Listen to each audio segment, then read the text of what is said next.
Okay, आज का ये सेशन क्लास 12th का आपका फिजिकल एजुकेशन यानी कि शारीरिक शिक्षा का जो सब्जेक्ट है बच्चों, इसके लिए बहुत ज़्यादा इंपॉर्टेंट होने वाला है क्योंकि आज हम डिस्कस करेंगे जैसा कि आप सभी को पता है कल यानी कि आपका 4 अक्टूबर को आपका फिजिकल का जो मिड टर्म का एग्जाम है, मिड टर्म का आपका जो पेपर है, ये होने वाला है, ठीक है? जिसकी तैयारी के लिए बच्चों आपको हमने एक सैंपल पेपर तो ऑलरेडी करवा दिया था, ठीक है? लेकिन आप सभी बच्चों की बहुत ज़्यादा डिमांड थी कि सर जी कल पेपर होने वाला है, तो कम से कम एक सैंपल पेपर तो और करवा दीजिए, ठीक है? तो स्पेशली आपके ही कहने पे इस वीडियो में हम लाए हैं अपना इस सेशन में सैंपल क्वेश्चन नंबर अपना सेकंड, और इसको ना हम एक ही वीडियो में बहुत अच्छी तरह से समझने वाले हैं, ठीक है? एक ही वीडियो में पूरे के पूरे पेपर को हम यहाँ पे खत्म करेंगे, ठीक है? तो एक बार देखते हैं कि लाइव सेशन में कितने बच्चे जुड़ चुके हैं। ओके, 23 बच्चे ऑलरेडी यहाँ पे ज्वाइन हो चुके हैं। चलिए बहुत बहुत बढ़िया है। जिन बच्चों ने लाइक नहीं किया इस सेशन को, सभी के सभी बच्चे इस सेशन को अभी के भी लाइक कर दीजिए, ठीक है? ताकि इससे मोटिवेशन बढ़ता है हमारा, ठीक है? जितने ज़्यादा आप लाइक करेंगे उतना ज़्यादा हमारा मोटिवेशन बढ़ेगा। साथ ही इस सेशन को अपने दोस्तों में शेयर करो, वो भी इस पे ज्वाइन हो जाए, ठीक है? तो अभी तक कौन ज्वाइन हो चुका है? RK gamer, Anshika Jaiswal, Ajit and Sajid queen of heart, comedy nights and चलिए स्टार्ट किया जाए बच्चों। Shivam Shahni, good afternoon sir. सभी को गुड आफ्टरनून, सभी को नमस्कार, जय हिंद सभी को। सेशन को स्टार्ट किया जाए, चलिए शुरू करते हैं, टाइम वेस्ट नहीं करेंगे, ठीक है? क्योंकि आपके पास में ज्यादा टाइम है नहीं। लेकिन स्टार्ट करने से पहले जो बच्चे नए हैं इस सेशन में, ठीक है, जो कि इस वीडियो को पहली बार देख रहे होंगे, तो उनको मैं बता दूं कि आपका जो फिजिकल एजुकेशन का एग्जाम है, ठीक है, ये बेसिकली आपका 3 घंटे का आएगा और 70 मार्क्स का आएगा, ठीक है? जिन्हें पता है वो आगे अभी थोड़ा सा वेट कीजिए, ठीक है? देखिए, पेपर के पैटर्न में आपके 30 प्रश्न होंगे, जिसमें 1 से लेकर 12 तक के आपके जो क्वेश्चन हैं, ये टोटल जो है वो आपके एक-एक नंबर के 12 एमसीक्यू क्वेश्चन होंगे, ठीक है? अब 13 से 16 जो क्वेश्चन हैं, ये आपके 2-2 नंबर के बेसिकली जो है वो 4-5 क्वेश्चन होने वाले हैं, ठीक है? 13, 14, 15 एंड 16 4 क्वेश्चन होंगे, ठीक है? जिसमें एक आपका जो क्वेश्चन है वो चित्र वाला होगा, ठीक है? अब 17 से 26 आपके जो क्वेश्चन हैं, ये 3-3 नंबर के होंगे, जिनका आंसर आपको 80 से 100 शब्दों में लिखना है, ठीक है? अब 27 से 30 ये आपके 5-5 नंबर के क्वेश्चन होंगे, जिनका आंसर आपको 150 से 200 शब्दों में लिखना है, ठीक है? एवरीथिंग इज फाइन से okay. Yashika dancer and life style, hello sir, hello. Ashok Mandal, hello sir. क्या सर आप पूरा पेपर समझाने वाले हो आज के? जी हाँ, इस सेशन में, आज के सेशन में हम इस सैंपल क्वेश्चन पेपर नंबर जो हमारा 2 है, इसको पूरा समझाएंगे। इसीलिए मैं आपसे कह रहा हूँ कि ये जो सेशन है आपका, अभी कितना हो रहा है, 1:05 हो रहा है, तकरीबन आपका 2:20 तक चलेगा, ठीक है? 1 घंटा 10 मिनट या 15 मिनट तक आपका ये सेशन चलने वाला है, इसीलिए पूरा एंड तक देखना, पेपर की आपकी तैयारी काफी अच्छी हो जाएगी, ठीक है? चलिए स्टार्ट करते हैं। तो सबसे पहले जो इंग्लिश मीडियम के बच्चे हैं वो अपने जनरल इंस्ट्रक्शंस को यहाँ पे देख लीजिए। 30 क्वेश्चन होंगे, 1 से 12 एमसीक्यू, 13 से 16 2 नंबर के, 17 से 26 3 मार्क्स के और 27 से 30 5 मार्क्स के, ठीक है? चलिए स्टार्ट किया जाए एमसीक्यू वाले को। ओके, चलिए यहाँ पे आप देख सकते हैं बच्चों, हमारे जो शुरुआत के 12 एमसीक्यू क्वेश्चंस हैं वो यहाँ से स्टार्ट हो जाते हैं। तो आप सभी इन एमसीक्यू क्वेश्चन का जो आंसर है लाइव सेशन में जरूर दीजिएगा, या फिर अपने मन ही मन, ताकि आपकी जो प्रैक्टिस है वो हो जाएगी इससे, ठीक है?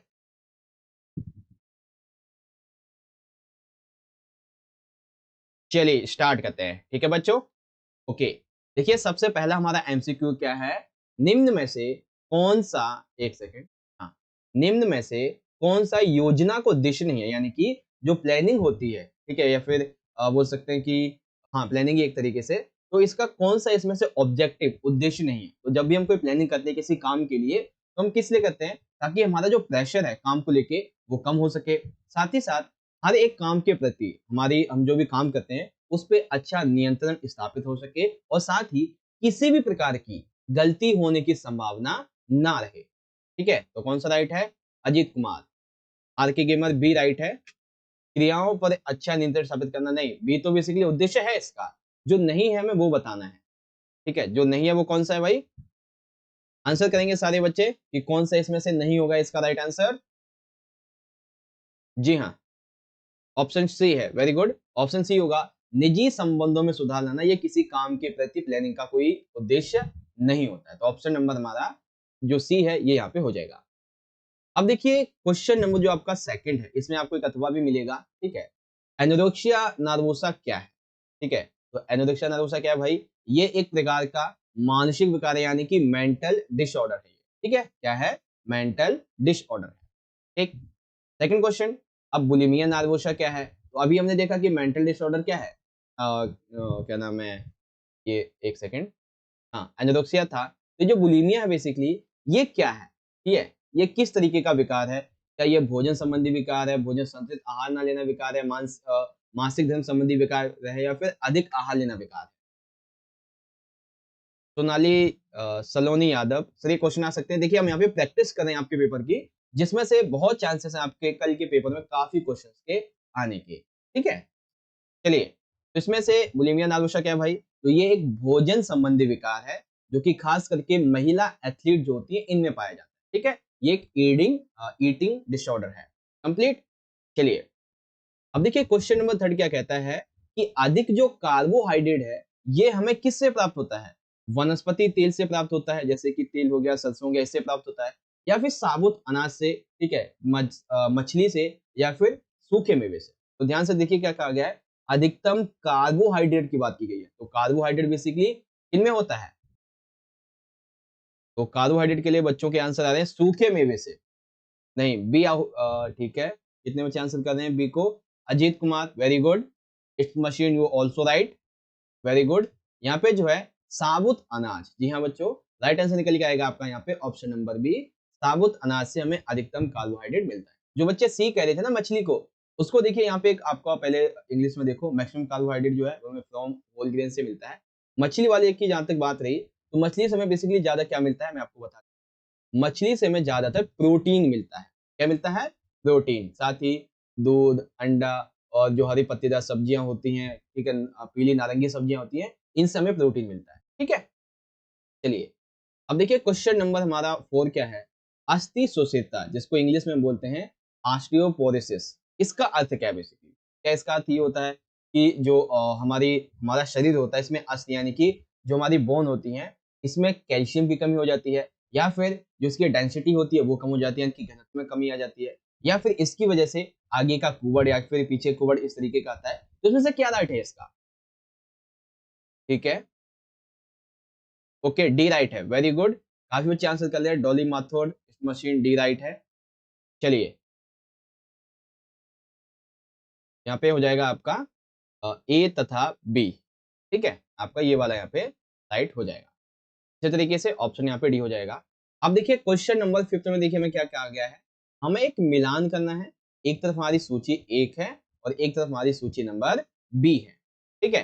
तो देखो मिलान करने का एक बहुत ही आसान तरीका मैंने आपको बताया, जो आपको पता है आप पहले उसे देख लो। जैसे कि हमें पता है कि गोल कंधे क्या है भाई, ये एक प्रकार का मुद्रा विकृति को दर्शाता है। तो अब देख लो, जिसमें पहले का डी हो, तो एक तो बी मिल गया, एक डी मिल गया। एक और देख लो अब, जैसे कि प्रथम रजोधर्म है, ये क्या है, ये महिलाओं के संबंध में एक पहला मासिक स्राव होता है, यानी कि इसमें दूसरे का ए हो, सॉरी दूसरे का सी हो। तो लीजिए, मिल गया हमको हमारा ये सी वाला। अब बाकी आपको भी पता ही चलेगा कि अस्थि सुषुप्तता जो है ये अस्थि घनत्व में कमी को दर्शाता है, और जो शुता अभाव है ये एक प्रकार का विकार है। लीजिए, मिल गया हमें आंसर इस तरीके से, है ना। तो वही चीज है, आपको एक अगर पता है तो भी आपको आंसर ढूंढने में कोई कठिनाई नहीं होगी। अगर दो पता है तो आपको आसानी से आंसर, ठीक है।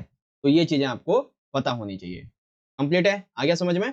आगे बात करते हैं इंग्लिश मीडियम में। तो इंग्लिश मीडियम में इसी तरीके से हो जाएगा, आपका ऑप्शन नंबर यहाँ पे सी करेक्ट है। अब देखिए इसी तरह से एक और छोटा सा हमें यहाँ पे मिलान दिया गया है। ये मिलान नहीं, यहाँ पे कथन दिए गए कि हमें सही कथन का चयन करना है, ठीक है। तो सही कथन के चयन के संबंध में देखिए, ये डी ई एफ जी नहीं भाई, ये बेसिकली आपके ए बी सी डी होंगे। मैं ऑप्शन डाल देता हूँ, A option, option B, option C और ऑप्शन नंबर डी, इस तरीके से होगा, ठीक है। तो देखिए भाई, जो प्रथम रजोदर्शन, ये इसको हम क्या बोलते हैं? इसको बेसिकली हम पहला मासिक धर्म बोलते हैं। मासिक स्राव का टाइम कितना होता है? तो 21 से 35 दिन का होता है। अनियमित जो मासिक स्राव है, ये अनियमित मासिक जो रक्तस्राव है इसको दर्शाता है। यानी कि पहले का बेसिकली जिसमें हमारा सी हो, सॉरी बी हो बेसिकली, ठीक है, दूसरे का जिसमें हमारा सी हो, और तीसरे का जिसमें हमारा ए हो। तो कहाँ पे मिल रहा है ये वाला? ये जो हमारा ऑप्शन ए मैंने अभी नया डाला ना, इस वाले, तो ऑप्शन आपका ए यहाँ पे राइट हो जाता है, ठीक है। आशा करता हूँ समझ गए होंगे इसी तरीके से। अब इंग्लिश में आप यहाँ पे इजीली डाउट कर सकते हैं, ऑप्शन आपका ये वाला राइट होगा। कंप्लीट है। चलिए, अब इसी तरह से एक छोटा सा क्वेश्चन और है इसी के बारे में, प्रथम रजोदर्शन क्या होता है, ठीक है। तो प्रथम रजोदर्शन बेसिकली महिलाओं के संबंध में पहली बार जो मासिक ऋतुस्राव होता है, जब स्टार्टिंग होती है किशोरावस्था से, उसको बोला जाता है। ठीक है। क्वेश्चन नंबर इसी में हमारा आ जाता है बेसिकली अथवा वाला। महिलाओं तथा किशोरियों में प्रत्येक कितने दिन के अंतराल में मासिक स्राव होता है बेसिकली, तो अभी आपको बताया 21 से 35 दिन। ठीक है।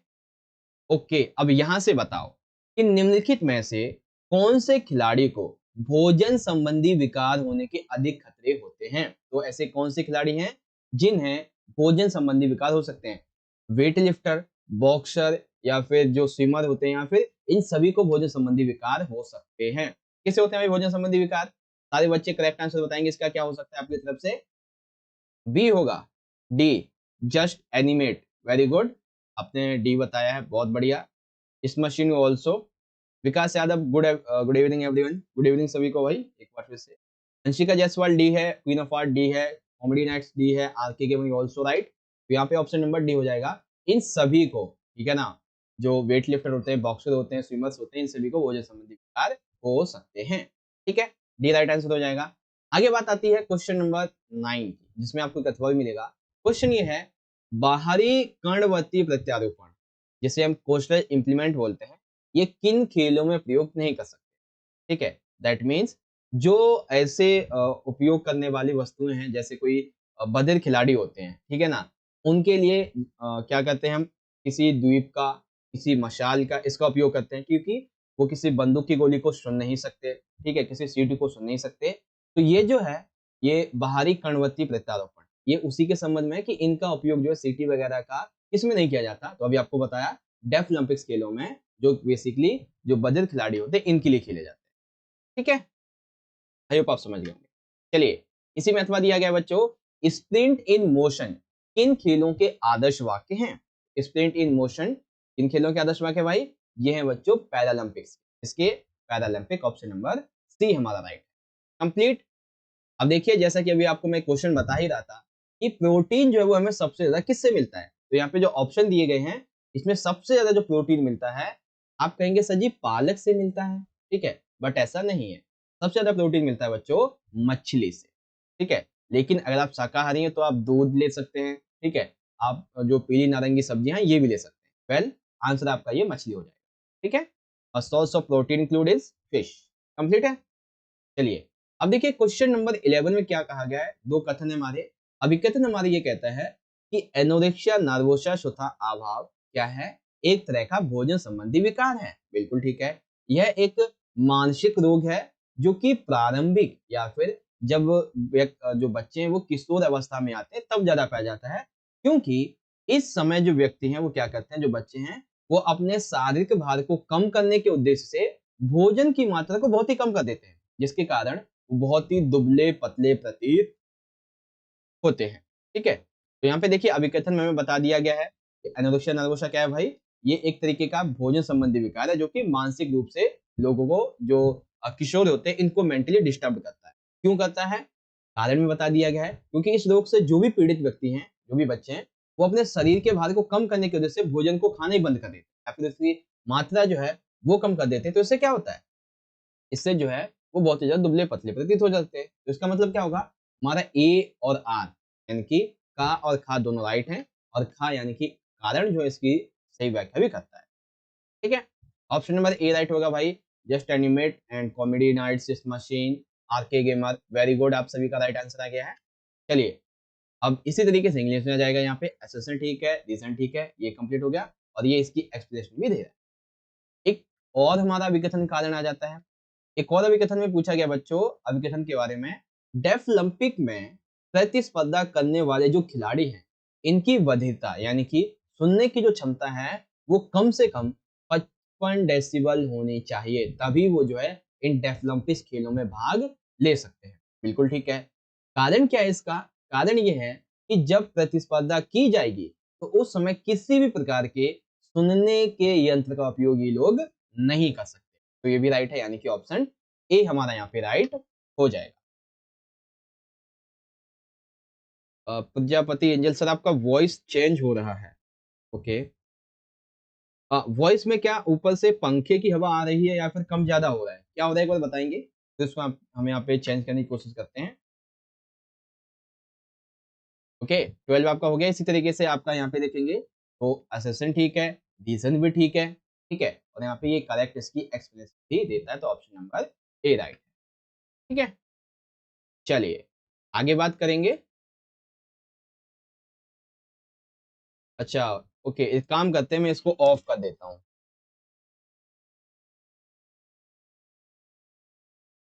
ओके, तो जहां तक मुझे लगता है अब वॉइस एकदम अच्छी आ रही होगी, है ना, क्योंकि मैंने इसको ऑफ कर दिया है। ठीक है, क्योंकि वॉइस जब तक अच्छी नहीं जाएगी ना, तब तक आपको सारी चीजें अच्छे से समझ में नहीं आएंगी, बाद में आपको मेंटली डिस्टर्ब करेगी, है ना। चलिए, तो इस तरीके से हमने अपने जो 12 एमसीक्यू क्वेश्चंस थे, इनको तो कंप्लीट कर लिया है। ठीक है, अब हम चलेंगे अपने 2 नंबर के क्वेश्चन की तरफ। आ जाइए, एक एक करके हर एक क्वेश्चन को अब हम समझेंगे। ओके, चलिए। ओके, तो यहाँ पे आप देखेंगे क्वेश्चन नंबर 13 में क्या दिया गया है। हमें कुछ नीचे विकृतियां दी गई हैं, आसन संबंधी विकृतियां हैं, हमें इन्हें पहचानना है और फिर हमें इनके नाम देने हैं। ठीक है, तो एक एक करके आप पहचानो और मैं आपसे नाम पूछूंगा, आप मुझे नाम बताना। ठीक है, जैसे कि सबसे पहला ए वाला है। ठीक है, तो ये किस आसन विकृति का नाम है? जिस बच्चे को पता है वो आंसर बताए, फिर मैं बताता हूँ ये आपका सही है नहीं है। ठीक है, ओके, तो पहला क्या है, उसके बाद में आप बताएंगे। सबसे पहले पहला क्या है भाई, देखते हैं कितने बच्चे ऐसे आंसर करते हैं कि ये जो ए है, ठीक है, आसन विकृति, इसका क्या नाम है। ठीक है, ए है आपका, फिर यहाँ पे बी दिया गया है, ये किस आसन विकृति का नाम है। सी तो आप सभी को पता होगा बच्चों, ये चपटे पैर की आसन विकृति है। और डी भी आपको जहां तक मुझे लगता है पता होगा। Okay sir, A option question 10 का। अच्छा, अभी आप शायद लाइव में पीछे हैं, चलिए कोई बात नहीं। ओके, धनुषाकार टांगे डी का है नाम। ठीक है, क्वीन ऑफ हार्ट राइट है आपका। ओके, शेख जी आपका है स्कोलियोसिस। ठीक है, बोलेक्स नहीं, बोलेक्स नहीं है इसमें। हाँ ठीक है, धनुषा टांग टांगे राइट है आपका। सी का है चपटे पैर, लॉर्डोसिस। ओके, बिल्कुल ठीक है, यहाँ पे सही बताया आपने। देखिए सबसे पहला जो ए है हमारा, ये है स्कोलियोसिस। ठीक है, बी जो है ये पीछे के कुबड़ को दर्शाता है, और सी जो है ये चपटे पैर हैं, और डी जो है ये धनुषाकार टांगे हैं। ठीक है, तो ये आपके चित्र वाले ऐसे क्वेश्चन आ सकते हैं। एक और अभी मैं आपके लिए अगर सैंपल पेपर लाना चाहूँ, अगर अच्छा एक चीज याद बताओ कि अगर आपको अपना सैंपल क्वेश्चन पेपर नंबर जो थर्ड है, ठीक है, तीसरा सैंपल पेपर ये भी चाहिए, जो कि लाइव सेशन आपकी शाम को जो है वो अराउंड 7 बजे के आसपास ली जाए, तो क्या आपको एक ऐसा लाइव सेशन चाहिए? अगर चाहिए तो आप लाइव सेशन में बताओ, और जब लाइव सेशन एंड हो जाएगा, खत्म हो जाएगा, तो कमेंट बॉक्स में भी आप सभी आंसर करना। ठीक है, ताकि कमेंट को देखने के हिसाब से फिर मैं डिसाइड कर सकूं। ठीक है, तो आप मुझे जरूर बताइएगा कि आपको एक और ऐसी लाइव क्लास चाहिए या नहीं। ठीक है, चलिए अब हमारे 2-2 नंबर के क्वेश्चन आ जाएंगे। ठीक है, तो इन क्वेश्चन को आपको बस ध्यान से समझना है, जब मैं कुछ पूछूंगा तब आप बताइएगा। ठीक है, चलिए क्वेश्चन 14 क्या कहता है, विटामिन ए की महत्वता को स्पष्ट कीजिए, यानी कि विटामिन ए हमारे लिए क्यों इंपॉर्टेंट है। तो विटामिन ए के बारे में लिखेंगे, यह विटामिन सामान्यतः हमारे शारीरिक विकास के लिए, हमारी आंखें और हमारे त्वचा को स्वस्थ रखने के लिए बहुत ही जरूरी होता है। ठीक है, अगर विटामिन ए हमारे शरीर में कम होगा तो इससे हमें रतौंधी आएगी, बार बार नींद आती है। ठीक है, हमारी जो त्वचा वो भी खुश्क हो जाएगी। ठीक है, सूखी नहीं, सूखी होगा। ठीक है ना, ये छोटी ऊ की नहीं, बड़ी ऊ की मात्रा आएगी, सूखी हो जाती है। ठीक है, अब आपसे पूछा जा सकता है विटामिन ए जो है ये हमें किस किस से प्राप्त होता है। देखो विटामिन ए जो है ये पीले व नारंगी फल जैसे कि पपीता, खरबूजा, संतरा, गाजर, ठीक है, साथ ही हरे पत्ती वाली सब्जियां जैसे कि पालक, बंद गोभी, मटर, और दूध उत्पाद जैसे कि दूध हो गए, छाछ हो गए, दही हो गए, ठीक है, घी हो गए, इन सभी से हमें विटामिन ए प्राप्त होता है। ठीक है, तो ये इंपॉर्टेंस है, और ये इसके स्रोत हैं विटामिन ए के। तो explain the importance of vitamin A, easily आप यहाँ से रीड आउट कर सकते हैं, ये विटामिन ए की इंपॉर्टेंस आ जाती है। ठीक है, चलिए अब यहाँ पे आते हैं क्वेश्चन 15 पे। अब ये क्वेश्चन जो है ना, ये आपका यहाँ पे वैसे है तो 2 नंबर का, लेकिन ये आपसे शायद 3 नंबर में पूछा जा सकता है, इसीलिए मैं थोड़ा बड़ा करके आपको बताऊंगा। ठीक है, देखिए क्वेश्चन क्या है, स्पेशल ओलंपिक भारत, यानी कि विशेष ओलंपिक भारत पर आपको एक टिप्पणी लिखनी है। तो आइए समझते हैं। विशेष ओलंपिक भारत को, बेसिकली विशेष ओलंपिक भारत जो है ये एक आंदोलन है जो खेलों को एक उत्प्रेरक के रूप में बौद्धिक रूप से जो असमर्थ, चिंताओं पर मानसिक रूप से विकसित बच्चों का वस्तुओं के जीवन को बदलने के लिए प्रयोग करता है। सिंपल सी बात है। विशेष ओलंपिक भारत जो एक प्रकार के ऐसे आंदोलन है जो बौद्धिक रूप से असमर्थ, ठीक है, इन बच्चों को इनके मानसिक रूप को विकसित करने के लिए, ठीक है, भौतिक रूप से इनको और विकसित करने के लिए बेसिकली आयोजित किए जाते हैं, ठीक है।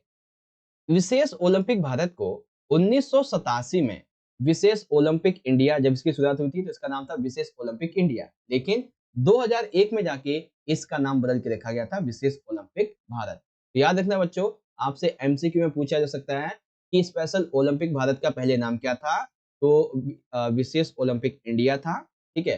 इसकी शुरुआत हुई थी 1987 में। इसका नाम विशेष ओलंपिक भारत कब रखा गया, तो 2001 में रखा गया, ठीक है।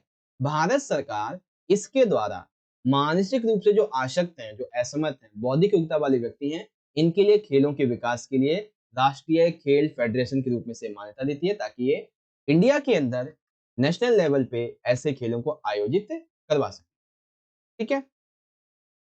ओके, आई होप आप समझ गए होंगे। आगे बात करते हैं। ओके, अब यहाँ पे देखेंगे, यहाँ पे है कि briefly describe the Olympic special Olympics India. इसके बारे में आपके सामने ये दो ऑप्शन दिए गए, आप यहाँ से रीड आउट कर सकते हैं, ठीक है। चलिए, अब यहाँ पे क्वेश्चन नंबर 16, इसमें हमारे दो क्वेश्चन है, ठीक है, बीमारियां बेसिकली। पहली बीमारी है मोटापा यानी कि स्थूलता। अगर पेपर में पूछा जाए कि स्थूलता क्या है तो घबराना मत, मोटापा और स्थूलता दोनों एक ही वर्ड है, ठीक है। इसके आपको दो कारण बताने हैं। फिर पूछा गया मधुमेह क्या है और इसके दो लक्षण बताने। तो आ जाइए दोनों बीमारियों को समझते हैं। पहली बीमारी है मोटापा। देखिए मोटापा जो है ये शरीर की वह दशा होती है जिसमें शरीर में वसा यानी कि फैट की जो मात्रा है वो बहुत ही अधिक बढ़ जाती है, ठीक है। एग्जाम्पल के लिए मान लेते हैं, एक आपका जो फैट है वो मान लेते हैं आपके एज और हाइट इसके हिसाब से होना चाहिए आपका वेट कितना, 80 केजी, ठीक है। लेकिन वो जो वेट है वो 80 केजी की जगह कितना है आपका, 100 केजी है। तो हम यहाँ पे बोलेंगे कि यहाँ मोटापा है। क्यों बोलेंगे, क्योंकि हमारे शरीर में जितना हमें फैट चाहिए वो उससे ज्यादा है, ठीक है। अब इसकी एक और परिभाषा है कि दूसरे शब्दों में हमें इस तरह कह सकते हैं कि वह दशा जब व्यक्ति का एक आदर्श भार, जैसे हमने एक आदर्श भार 80 किलो माना, अगर आदर्श भार 20% से 20% या इससे अधिक हो जाता है तो ये मोटापा, यानी कि 80 किलो से में 20% जोड़ेंगे उसका बेसिकली निकलेगा हमारा कुछ 17 18 25 मान लेते हैं तो 20 किलो निकलेगा। तो इसी हिसाब से जो है अगर वेट 20% से ज्यादा है जो डिसाइड किया गया है आपका सामान्य भार उससे ज्यादा है, तब हम बोलते हैं कि ये मोटापे का शिकार है। उसके बाद में क्या कारण होते हैं मोटापे के, तो सिंपल सी बात है, हमारे खान पान की जो गलत आदतें हैं, हमारी जो पाचन प्रणाली बिगड़ जाती है, इसकी वजह से ऐसा होता है। और भी कई कारण है, आप ज्यादा भोजन खाते हैं, आप परिश्रम रहित जीवन जीते हैं यानी कि कोई मेहनत वाला काम वगैरह नहीं करते हैं, तब ये ऐसा होता है। एट देन ये थायराइड से भी हो जाता है और वंशानुगत भी होता है। कई बार आपके पिताजी या फिर आपके माताजी तो उनसे भी आपको ये प्राप्त हो सकता है, ठीक है। हाँ, फास्ट फूड खाने से, क्वीन ऑफ हार्ट राइट है आपका विकास यादव। अगर 20% से ज्यादा वेट है जितना बताया गया है उससे, तो जी हाँ आप मोटापा के शिकार हैं। वेरी गुड, क्या एक वर्ड में आंसर दिया आपने, एक लाइन में, बहुत अच्छे। फिर देखिए यहाँ पे है मधुमेह के बारे में। देखिए मधुमेह को बेसिकली हम आमतौर पे चयापचय विकार की मेटाबॉलिक जो है इसके रूप में जानते हैं, ठीक है। ये बेसिकली करती क्या है, ये हमारे शरीर के जो खून होता है, हमारी बॉडी का जो ब्लड होता है, इसमें लंबे समय तक शर्करा जो है जब इसकी मात्रा अधिक पाई जाती है तब हमारे शरीर में मधुमेह होता है, ठीक है। और इसको थोड़ा अच्छे से एक्सप्लेन करते हैं। मधुमेह में यानी कि प्रक्रिया जो हमारा अग्नाशय होता है बेसिकली, जब अग्नाशय में पर्याप्त इंसुलिन नहीं बन पाता है, ठीक है, जो कि शरीर की कोशिकाओं को बनाए रखने के लिए, ठीक है, इंसुलिन जो है जरूरी होता है, जब ये मिल नहीं पाता है सही तरीके से तब मधुमेह हो जाता है, ठीक है। और ब्लड में जितनी ज्यादा शर्करा होती है उससे भी मधुमेह हो जाता है। लक्षण क्या होते हैं, आप बार बार थकते होंगे, ठीक है, आपको बार बार प्यास लगती होगी, भूख लगती होगी बार बार, ठीक है, धुंधलापन दिखाई देने लगता होगा आंखों से, गुर्दा खराब हो सकता है या फिर हृदय वाहिका बीमारी लग सकती है, वजन घट सकता है, पेशाब का बार बार आना, तो ये सभी इसके रीजन होते हैं मधुमेह के, ठीक है। तो ये आपको समझ आया, आई होप आप समझ गए अच्छे तरीके से। प्रजापति एंजल, सर मैं कितना ही खा लूं मोटी नहीं होती, तो क्या क्या टेंशन है, खाओ दबा के एकदम मस्त। ये पता है एक वरदान है आप जैसे लोगों के लिए, जितना भी खाते जाओ मोटे नहीं होते ना, बहुत मस्त है ये चीज। ठीक है, इससे हम कितना भी खाते रहे किसी को फर्क ही नहीं पड़ेगा इस चीज से, है ना, क्योंकि मोटे तो होने से रहे। वही चीज है, अगर मोटा ही होना है वास्तव में तो जाके डॉक्टर से सलाह लो, वो आपको कुछ मेडिसिन वगैरह बताएंगे, ठीक है ना। वही चीज है। इंग्लिश में देख लीजिए कि you understand by objective and right the two reasons. तो ऑब्जेक्टिव क्या होती है, ये देख सकते हैं, ये होती क्या है, इसके दो रीजंस क्या हैं, एंड देन जो डायबिटीज है ये क्या होती है और इसके दो सिम्टम्स क्या हैं। तो डायबिटीज क्या है आप यहाँ से पढ़ सकते हैं, इसके दो सिम्टम्स क्या हैं वो इजीली आप यहाँ से पढ़ सकते हैं, ठीक है। ओके, तो यहाँ पे अभी हमने क्या किया है, अभी हमने अपने 2 नंबर के जो 4 क्वेश्चन थे इनको कंप्लीट कर लिया। अब हम 3 क्वेश्चन की तरफ बढ़ते हैं, 3-3 नंबर वाले की, ठीक है। चलिए, अब 3-3 नंबर वाले में ये जो क्वेश्चन है ना, ये वैसे तो आपको मैं ऑलरेडी करवा चुका हूँ, लेकिन फिर भी मैं आपको बस बता देता हूँ एक बार, ठीक है। देखिए क्या लिखा हुआ है कि अधिकांश छात्रों में कौन-सी पोस्चुलर विकृति जो है वो पाई गई है, ठीक है। तो कौन-सी विकृति पाई गई है ज्यादातर, ये जो आप देख रहे हैं ना, ये आसमानी कलर टाइप में, ठीक है, चपटे पैर की विकृति है, ठीक है। तो ऑप्शन नंबर सी राइट है। उसके बाद क्या दिया होगा क्वेश्चन में हमारे कि विद्यार्थियों में कौन सी आसनीय विकृति सबसे कम पाई गई। सबसे कम देखेंगे, ये है आपकी कुछ बैंगनी टाइप में, ठीक है ना, तो ये धनुषाकार, ठीक है। तो यहाँ पे कौन सा राइट हो जाएगा आपका, ऑप्शन नंबर ए। उसके बाद इनमें से कौन सी घुड़सवारी से ठीक हो सकती है, तो घुटनों से टकराना, इसको घुड़सवारी से ठीक किया जा सकता है, ठीक है। चलिए, आप इसी तरीके से आप इंग्लिश में देख सकते हैं, पहले का राइट आंसर आपका हो जाएगा सी, दूसरे का राइट आंसर आपका ए, एंड तीसरे का राइट आंसर आपका बी, ठीक है। ओके, अब देखो यहाँ पे क्वेश्चन नंबर 18 आ चुका है। यहाँ पे हमें एक चित्र दिया गया है जिसमें एक इस तरफ है नॉर्मल पैर और इस तरफ है चपटे पैर, ठीक है। तो हमसे इससे चित्र से संबंधित एक एक नंबर के 3 जो है वो क्वेश्चन पूछे जाएंगे थ्योरी वाले, आइए समझते हैं। और इस इन एक एक नंबर के 3 क्वेश्चन से ना आपका 5 नंबर का क्वेश्चन भी कह सकते हैं या फिर 3 नंबर का भी क्वेश्चन कह सकते हैं चपटे पैर के बारे में, ये कंप्लीट हो जाएगा, ठीक है। जैसे कि पहला क्वेश्चन क्या है, चपटे पैर के कोई 2 लक्षण लिखिए, ठीक है।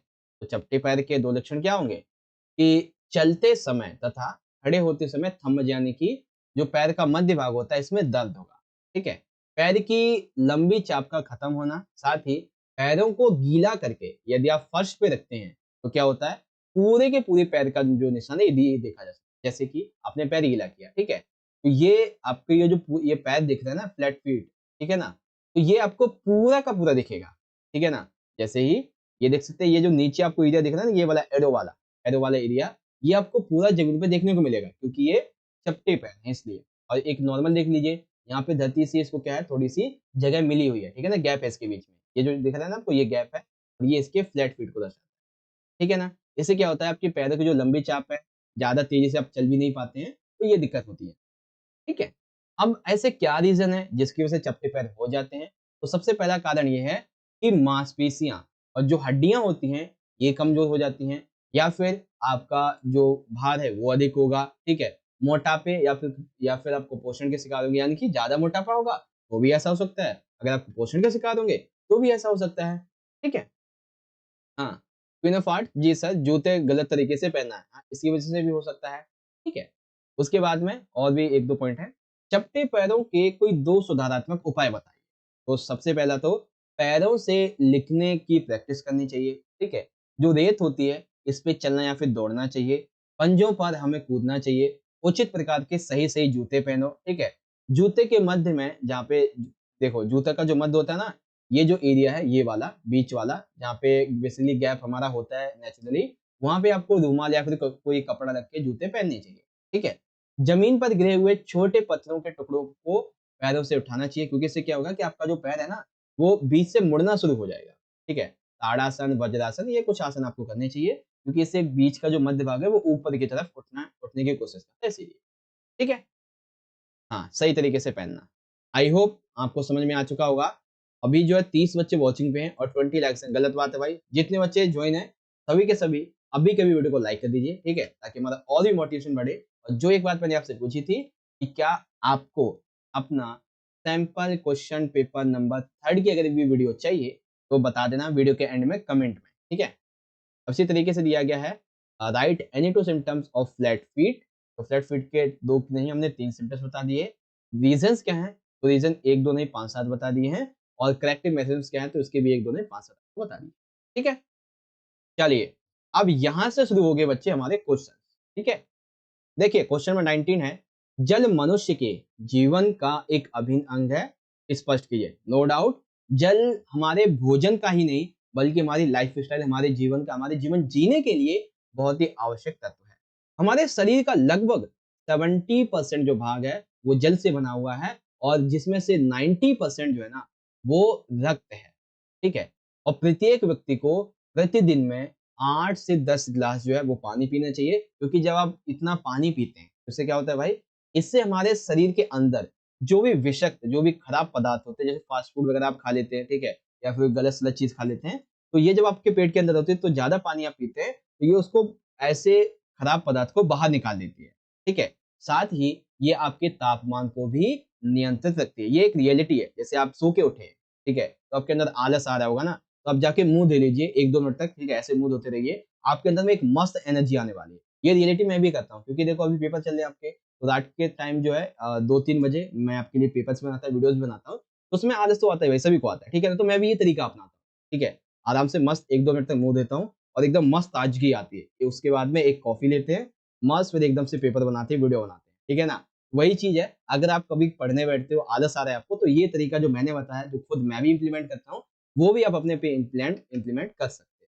ठीक है, ओके, और साथ ही हमारे शरीर तक जितनी भी जरूरी पोषक तत्व हैं वो जल्द ही पहुंचाता है। तो ये क्वेश्चन तो आप अपने मेंटली थॉट पे भी लिख सकते हैं। ठीक है, हालांकि जो पॉइंट मैंने बताए ये लिखेंगे तो कंफर्म है कि पूरे मार्क्स मिल जाए। ठीक है, आगे बात करते हैं क्वेश्चन 20 की। योजना क्या है, प्लानिंग से आप क्या समझते हैं और क्या इसके उद्देश्य हैं। योजना क्या होता है भाई, योजना एक ऐसी प्रक्रिया है जो किसी उद्देश्य की पूर्ति के दौरान होने वाली समस्याओं को हल करना, कार्य को सरल बनाने के लिए उपयोगी है। सिंपल सी बात है, प्लानिंग क्या होती है, हम अपने काम को करने के लिए, ठीक है, हमारा जो भी उद्देश्य है उसको करने के लिए हम सबसे पहले ये अंदाजा लगा लेते हैं कि हम अपने काम को करेंगे कैसे।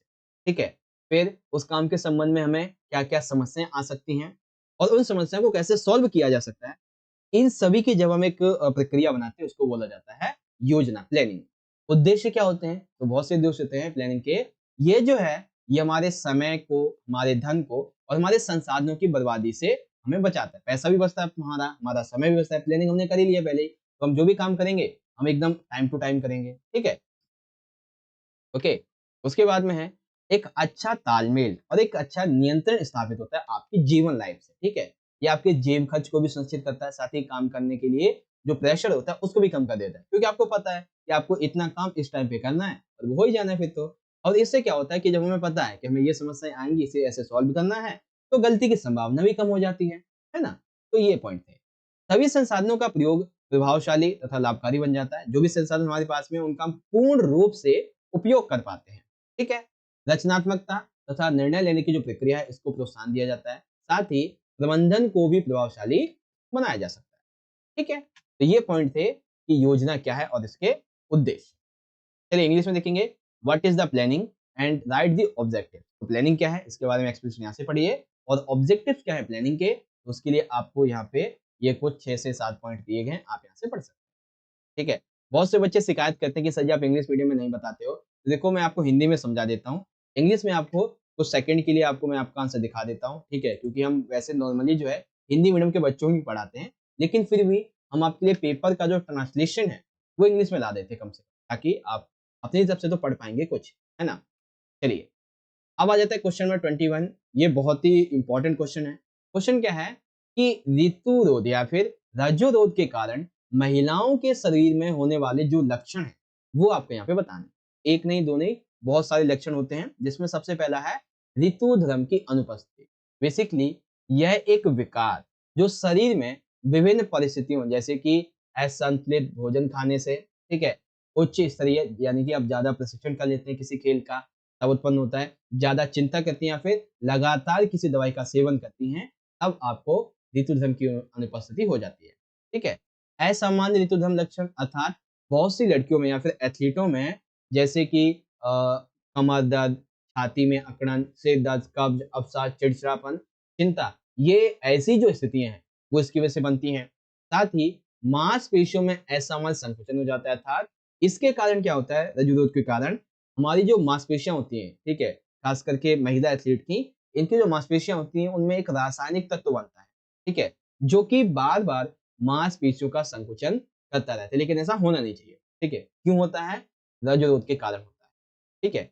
फिर क्या होता है कि इसकी वजह से ना लंबी अवधि तक गौड़ ऋतुस्राव हो सकता है, यानी कि जो मासिक धर्म ऋतुस्राव का टाइम है 21 से 35 दिन का, ये उससे कई महीनों तक भी हो सकता है, एक दो दो तीन महीने तक भी ये नहीं आ सकता, ऐसा होता है।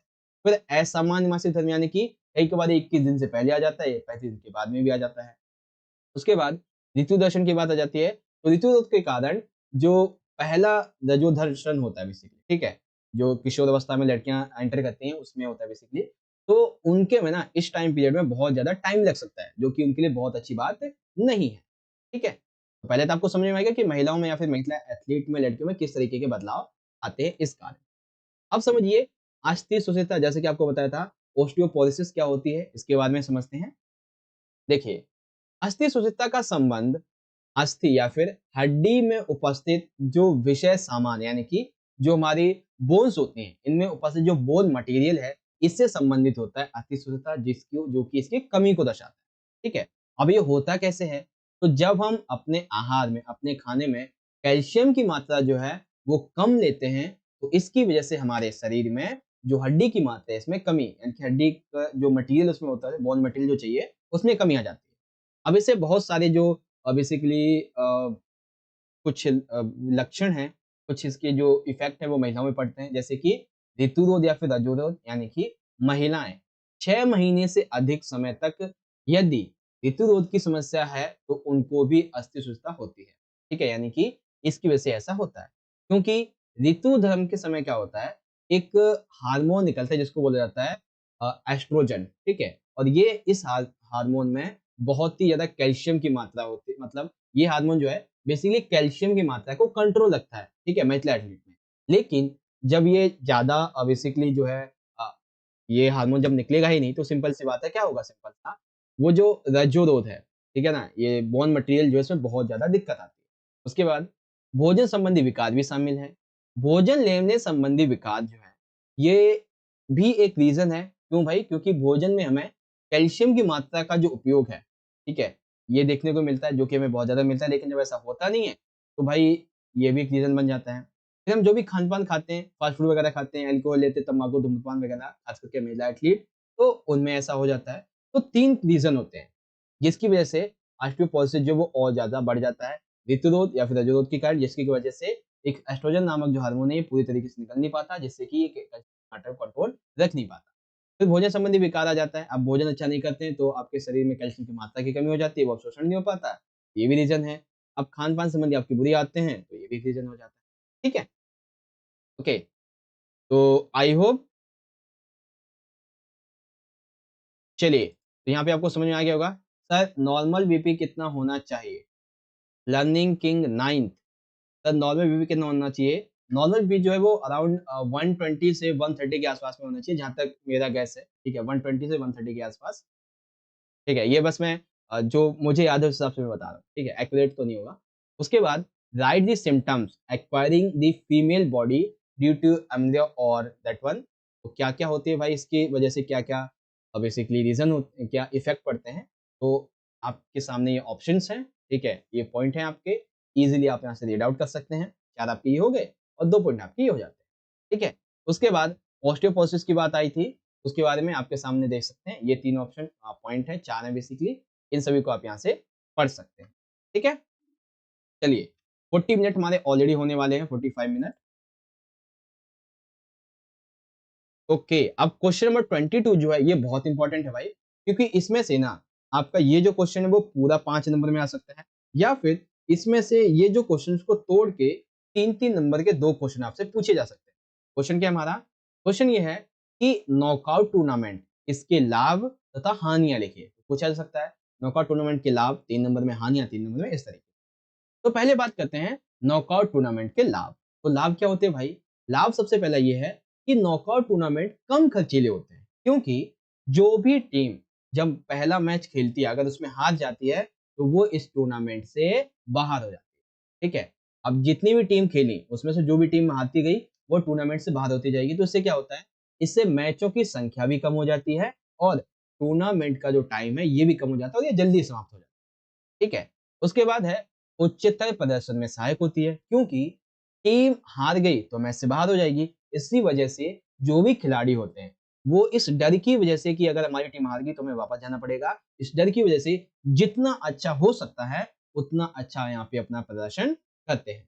उसके बाद जब मैच भी कम है, ठीक है, टाइम भी कम लगता है, तो खेल अधिकारियों की आवश्यकता भी कम होगी, जैसे कि referee, umpire, time keeper, recorder, तो उनकी ज्यादा आवश्यकता नहीं होती, कम में काम चल जाता है। ठीक है, उसके बाद है कि विजयी टीम का निर्णय बहुत जल्दी हो जाता है, अर्थात सिंपल सी बात है, जो टीम हार के बाहर चली जाती है तो जो टीमें बचती हैं उसमें मैच होता रहता है, बस फिर यहाँ पे निर्णय आ जाता है सिंपल सा। जैसे भी एशिया कप हुआ था तो इंडिया देखिए जीत गई थी एक तरीके से, है ना? तो ये चीज थी। अब देखो यहाँ पे जो है ना ये वाला पॉइंट, इन्हीं के निगेटिव एक्सपेक्ट को आप इसकी हानियों में डाल सकते हैं। ठीक है, कैसे डालेंगे? देखिए नॉकआउट टूर्नामेंट की हानियां क्या है? जैसा कि लाभ क्या था कि जो अच्छा प्रदर्शन है वो इससे मिलता है, लेकिन हानि में बताया गया है कि कई बार जो अच्छी टीमें होती हैं वो प्रथम या फिर द्वितीय राउंड में ही टूर्नामेंट से बाहर हो जाती हैं। और आप सभी को तो पता है कि कई बार क्या होता है कि अच्छी टीम पहले राउंड में अच्छा नहीं खेल पाती, तो जब उसे 2-3 राउंड और मिलते हैं तब वो धमाल कर देती है। लेकिन जब पहले ही मैच में वो अगर हार गई, उसको बाहर निकाल दिया, तो एक अच्छी टीम जो है ना वो आ नहीं पाती खेल। ठीक है? और जब अंतिम राउंड होता है, तो वहाँ तक एक कमज़ोर टीम पहुँचती है जिसको देखने में किसी को रुचि नहीं होती। जैसे कि अभी जो इंडिया और श्रीलंका का लास्ट मैच हुआ था, आप सभी को अगर याद होगा, तो इंडिया ने श्रीलंका को पूरे 10 विकेट से हराया था। ठीक है? पूरे 10 विकेटों से हराया था। तो ये जो चीज़ है ना वो मतलब अगर ये ना थोड़ा ऐसा होता कि श्रीलंका के भी मान लेते 300 रन होते, ठीक है? और इंडिया जो है वो भी 300 रन पे इसको मतलब 1 रन पे हराती जाके, तब थोड़ा मैच को देखने में एक नंबर का मज़ा आता।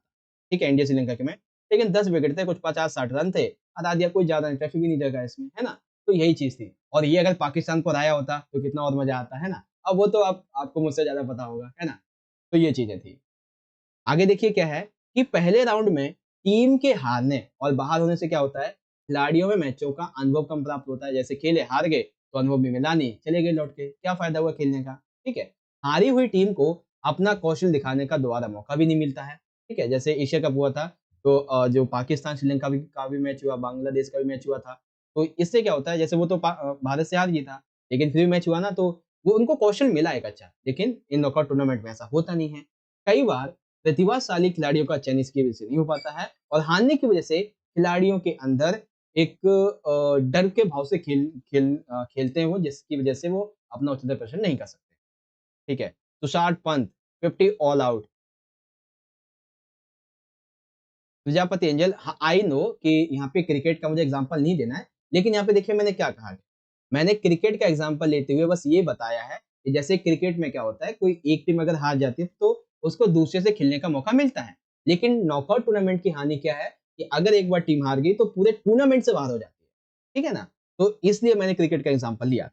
ठीक है, समझ गए होंगे आप सभी, आई होप। ओके, अब यहाँ पे देखेंगे, right the advantages and disadvantages of knockout tournament. तो नॉकआउट टूर्नामेंट के पहले एडवांटेज देख लीजिए, ठीक है? उसके बाद में इसके जो डिसएडवांटेजेस हैं, एक ये रहा और आपके 5 मतलब 4 यहाँ पे ये रहे 5। ओके, चलिए अब यहाँ पे बात करेंगे क्वेश्चन नंबर 23 की। देखिए, एक व्यक्ति के लिए वसा क्यों आवश्यक है अथवा वसा की उपयोगिता को समझाइए। तो आइए एक व्यक्ति के लिए वसा क्यों आवश्यक है इसको समझते हैं, लेकिन उससे पहले ये समझिए, ये जो क्वेश्चन है आपका 3 नंबर की जगह है आपके 5 नंबर में भी आ सकता है, काफी बड़ा क्वेश्चन है इसीलिए। तो आइए एक व्यक्ति के लिए वसा की उपयोगिता को अब हम समझते हैं। देखिए वसा जो है ये हमारे आहार में उपस्थित सभी प्रकार के पोषक जो पदार्थ होते हैं, इन सभी को अच्छी तरह से ऊर्जा प्रदान करने वाले एक पोषक तत्व है। ठीक है, 1 ग्राम वसा के अंतर्गत 9 से लेके 11 कैलोरीज पाई जाती हैं। तो आपसे बच्चों एमसीक्यू में पूछा जा सकता है कि 1 ग्राम वसा में कितनी कैलोरी होती हैं? 9 से लेके 11 कैलोरीज। ठीक है, लेकिन जब आवश्यकता से अधिक कार्बोहाइड्रेट यानी कि वसा जो है ये हमारे सॉरी आवश्यकता से अधिक कार्बोहाइड्रेट जब हमारे शरीर में वसा के रूप में संचित हो जाता है, तो इससे हमारे शरीर को चर्बी प्राप्त होती है, यानी कि हमारा जो शरीर वो फूला फूला सा लगने लगता है। ठीक है, ओके। तुषार पंसद जी सैंपल पेपर से आएगा क्या? अरे बिल्कुल आएगा, क्यों नहीं आएगा, तभी तो आपको हम करवा रहे हैं, है ना? उसके बाद में लंबे समय तक चलने वाली जो शारीरिक क्रिया होती है, ठीक है, इसमें हमें बहुत ज्यादा एनर्जी की जरूरत होती है। तो वसा जो है इस एनर्जी के रूप में काम आती है। कैसे काम आती है मैं आपको बताता हूँ। जैसे मान लेते हैं आप जो है वो 10 दिन के लिए कहीं बाहर जा रहे हैं, ठीक है, तो आप क्या करेंगे, 10 दिन के लिए उतना पैसा अपने साथ में लेके जाएंगे कि जिससे आप खाना वगैरह खा सकें, ठीक है। तो जब आप कोई शारीरिक क्रिया खेल खेल रहे हैं, ठीक है, तो उस समय आपको बहुत ज्यादा एनर्जी की आवश्यकता होगी। तो ये जो वसा है ना, ये हमारे बॉडी में एक जगह पे अतिरिक्त यानी कि ज्यादा एकत्र हो जाती है, जो कि ऑटोमेटिकली हमें उस टाइम पे प्राप्त होती रहती है जब हमें ज्यादा एनर्जी की आवश्यकता होती है, ठीक है। तो वसा का भंडारण भी शरीर के अंतर्गत देखा जा सकता है, ठीक है। वसा के अंतर्गत बच्चों ADE के, जो वसा में घुलनशील विटामिन है, ADE के, ये इसमें शामिल होते हैं। मांसपेशियों ऊतक के निर्माण, शरीर के कोमल अंगों जैसे कि हृदय, गुर्दे, इन सभी को सुरक्षा भी प्रदान करती है। शरीर को सुडौल बनाती है। ये कुछ 1-2 पॉइंट और हैं। साथ ही इसके स्रोत हैं दूध, दुग्ध उत्पाद, घी, वनस्पति तेल, सूखे मेवे इत्यादि, ये चीजें शामिल, ठीक है। 1500 से 200 कैलोरी मतलब 2000 कैलोरी लेनी चाहिए। हाँ, हो सकता है, ठीक है। विकास विटामिन के याद है। सही बात है। चलिए, अब 23rd हो गया आपका। यहाँ पे देखेंगे why is fat necessary for a person और एक्सप्लेन द फीचर्स ऑफ इसके बारे में। तो आप यहाँ से पढ़ लो, ठीक है। चलिए, अब देखिए यहाँ पे क्वेश्चन नंबर यहाँ पे 14 है, सॉरी 24 है। रोगों से बचाव में आसन के मनोवैज्ञानिक जो लाभ है, आपको इनकी चर्चा करनी है। तो आ जाइए समझते हैं। मनोवैज्ञानिक लाभ, ध्यान से सुनिए क्या कहा गया है। मनोवैज्ञानिक लाभ, कोई शारीरिक नहीं, सीधा मनोवैज्ञानिक आपको बताने हैं। तो आइए समझते हैं। रोगों से बचाव में आसन के लाभ मनोवैज्ञानिक।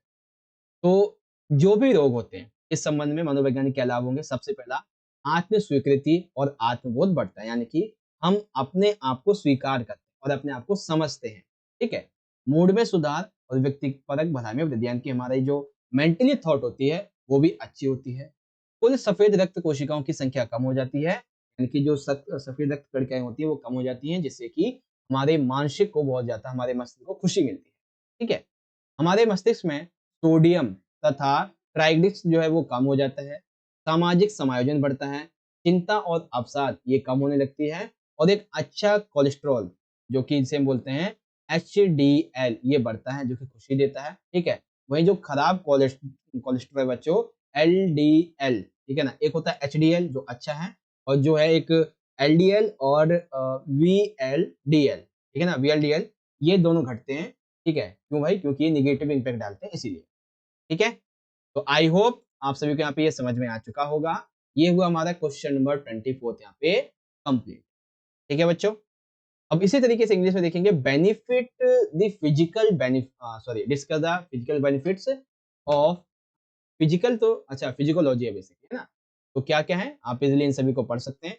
ABCDEFGH, इस तरीके से आपके पॉइंट दिए गए हैं, ठीक है बच्चों। तो अगर अभी तक के आपके क्वेश्चन आपको समझ में आ गए हैं, तो सारे के सारे बच्चे अभी के अभी कमेंट बॉक्स में या फिर लाइव में जुड़े हुए हैं तो लाइव सेशन में जरूर इसका आंसर कीजिए कि अभी तक के क्वेश्चन आपको समझ में आ गए हैं या नहीं। सारे बच्चे आंसर कीजिएगा फटाफट से। ओके, देखते हैं कितने बच्चे आंसर करते हैं। ओके, अरबाज, यस सर, समझ में आ चुका है, वेरी गुड। चलिए, अब यहाँ पे देखिए क्वेश्चन नंबर 25 जो है, इसको मैं आपको पिछले पेपर में ऑलरेडी समझा चुका हूँ। ओके जिंग सर जी, मैं तो अभी आई हूँ। चलिए कोई बात नहीं, अभी आए हैं तो अभी यहाँ से अटेंड कीजिए, बाद में जब एंड हो जाएगी तो आप इसको दोबारा से लिखिए, ठीक है। यस सर, समझ में आ गया। चलिए, अब यहाँ पे बात आती है साइक्लिक विधि की विशेषताएं। तो बच्चों इस क्वेश्चन को पेपर नंबर 1 की वीडियो में जो मैंने परसों ही डाली थी, उसमें आपको बहुत अच्छी तरह से समझा दिया था, ठीक है। चलिए एक बार काम करते हैं, फिर भी आपको दोबारा समझाई, ठीक है, क्योंकि हो सकता है वो वीडियो बहुत बच्चों ने ना देखी हो। तो साइक्लिक विधि की यहाँ पे हम बात करें। देखिए, साइक्लिंग विधि में सबसे पहले क्या करते हैं कि हमें देखना होता है कि जो मैच खेलने के लिए टीमें हैं, इन टीमों की कुल संख्या कैसी है, ठीक है। अगर कुल संख्या विषम है तो क्या करेंगे हम, कुल चक्र इज इक्वल टू टीमों की कुल संख्या, ठीक है। दूसरी चीज में, यदि टीमों की जो कुल संख्या है ये सम है, यानी कि जो 2 से डिवाइड हो जाती है, तो कुल चक्र इज इक्वल टू टीमों की कुल संख्या माइनस में 1। यानी कि ध्यान से देखिए, पहली जो साइक्लिक विधि की पॉइंट आती है, इसमें क्या होता है, यदि टीमों की कुल संख्या विषम है, जैसे मान लेते हैं टीमों की संख्या जो है वो एक टाइम के लिए मान लीजिए 23 है, ठीक है। तो कुल चक्र कैसे निकलेंगे, टीमों की कुल संख्या के हिसाब से। लेकिन यदि कुल टीमों की संख्या बेसिकली समय जैसे मान लेते हैं कि 16 है, टीमों की कुल संख्या कैसे निकलेगी, 16 माइनस में 1, इस तरीके से, ठीक है। उसके बाद टीमों को इस प्रकार से घड़ी की दिशा में घुमाइए, इनके जोड़े बन जाए, ठीक है, जोड़े बनाने हैं। और यदि टीमों की कुल संख्या विषम हो तो जोड़े बनाने के लिए बाई दी जा सकती है, ठीक है। यदि टीमों की कुल संख्या सम है तो नंबर 1 को पहले फिक्स किया जाएगा, फिर बाद में बाकी। यदि टीमों की कुल संख्या विषम होगी तो सबसे पहले बाई को फिक्स किया जाएगा, ठीक है। इसके उपरांत हर एक चक्र के मैच स्थापित करने के लिए टीमों को घड़ी की सुई की दिशा में घुमाना होता है।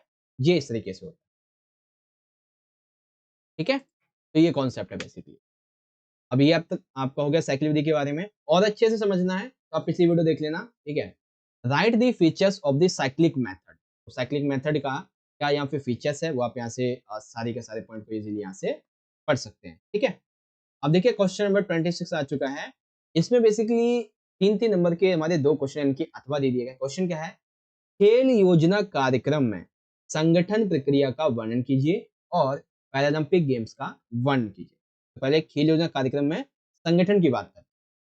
देखिए संगठन का तात्पर्य उस प्रक्रिया से है जिसके द्वारा कार्यक्रम संबंधी कार्यों को परिभाषित एवं वर्गीकृत किया जाता है और इन्हें विभिन्न समितियों व व्यक्तियों को सौंपकर उनके अधिकारों और दायित्वों का निर्धारण किया जाता है। सिंपल सी बात है, देखो ये कार्यक्रम संबंधी कार्यों को परिभाषित करती है, साथ ही उन्हें वर्गीकृत करती है एवं विभिन्न प्रकार की जो समितियां होती है, विभिन्न प्रकार के जो व्यक्ति होते हैं, उन्हें उनके अधिकार और उनके दायित्व सौंपती है, निर्धारित करती है कि तुम्हें ये करना है। तो ये किसके अंतर्गत आता है, जो बेसिकली मैनेजमेंट होती है, खेल संबंधी कार्यक्रम होते हैं इसके संगठन संगठन की प्रक्रिया के अंतर्गत, ठीक है।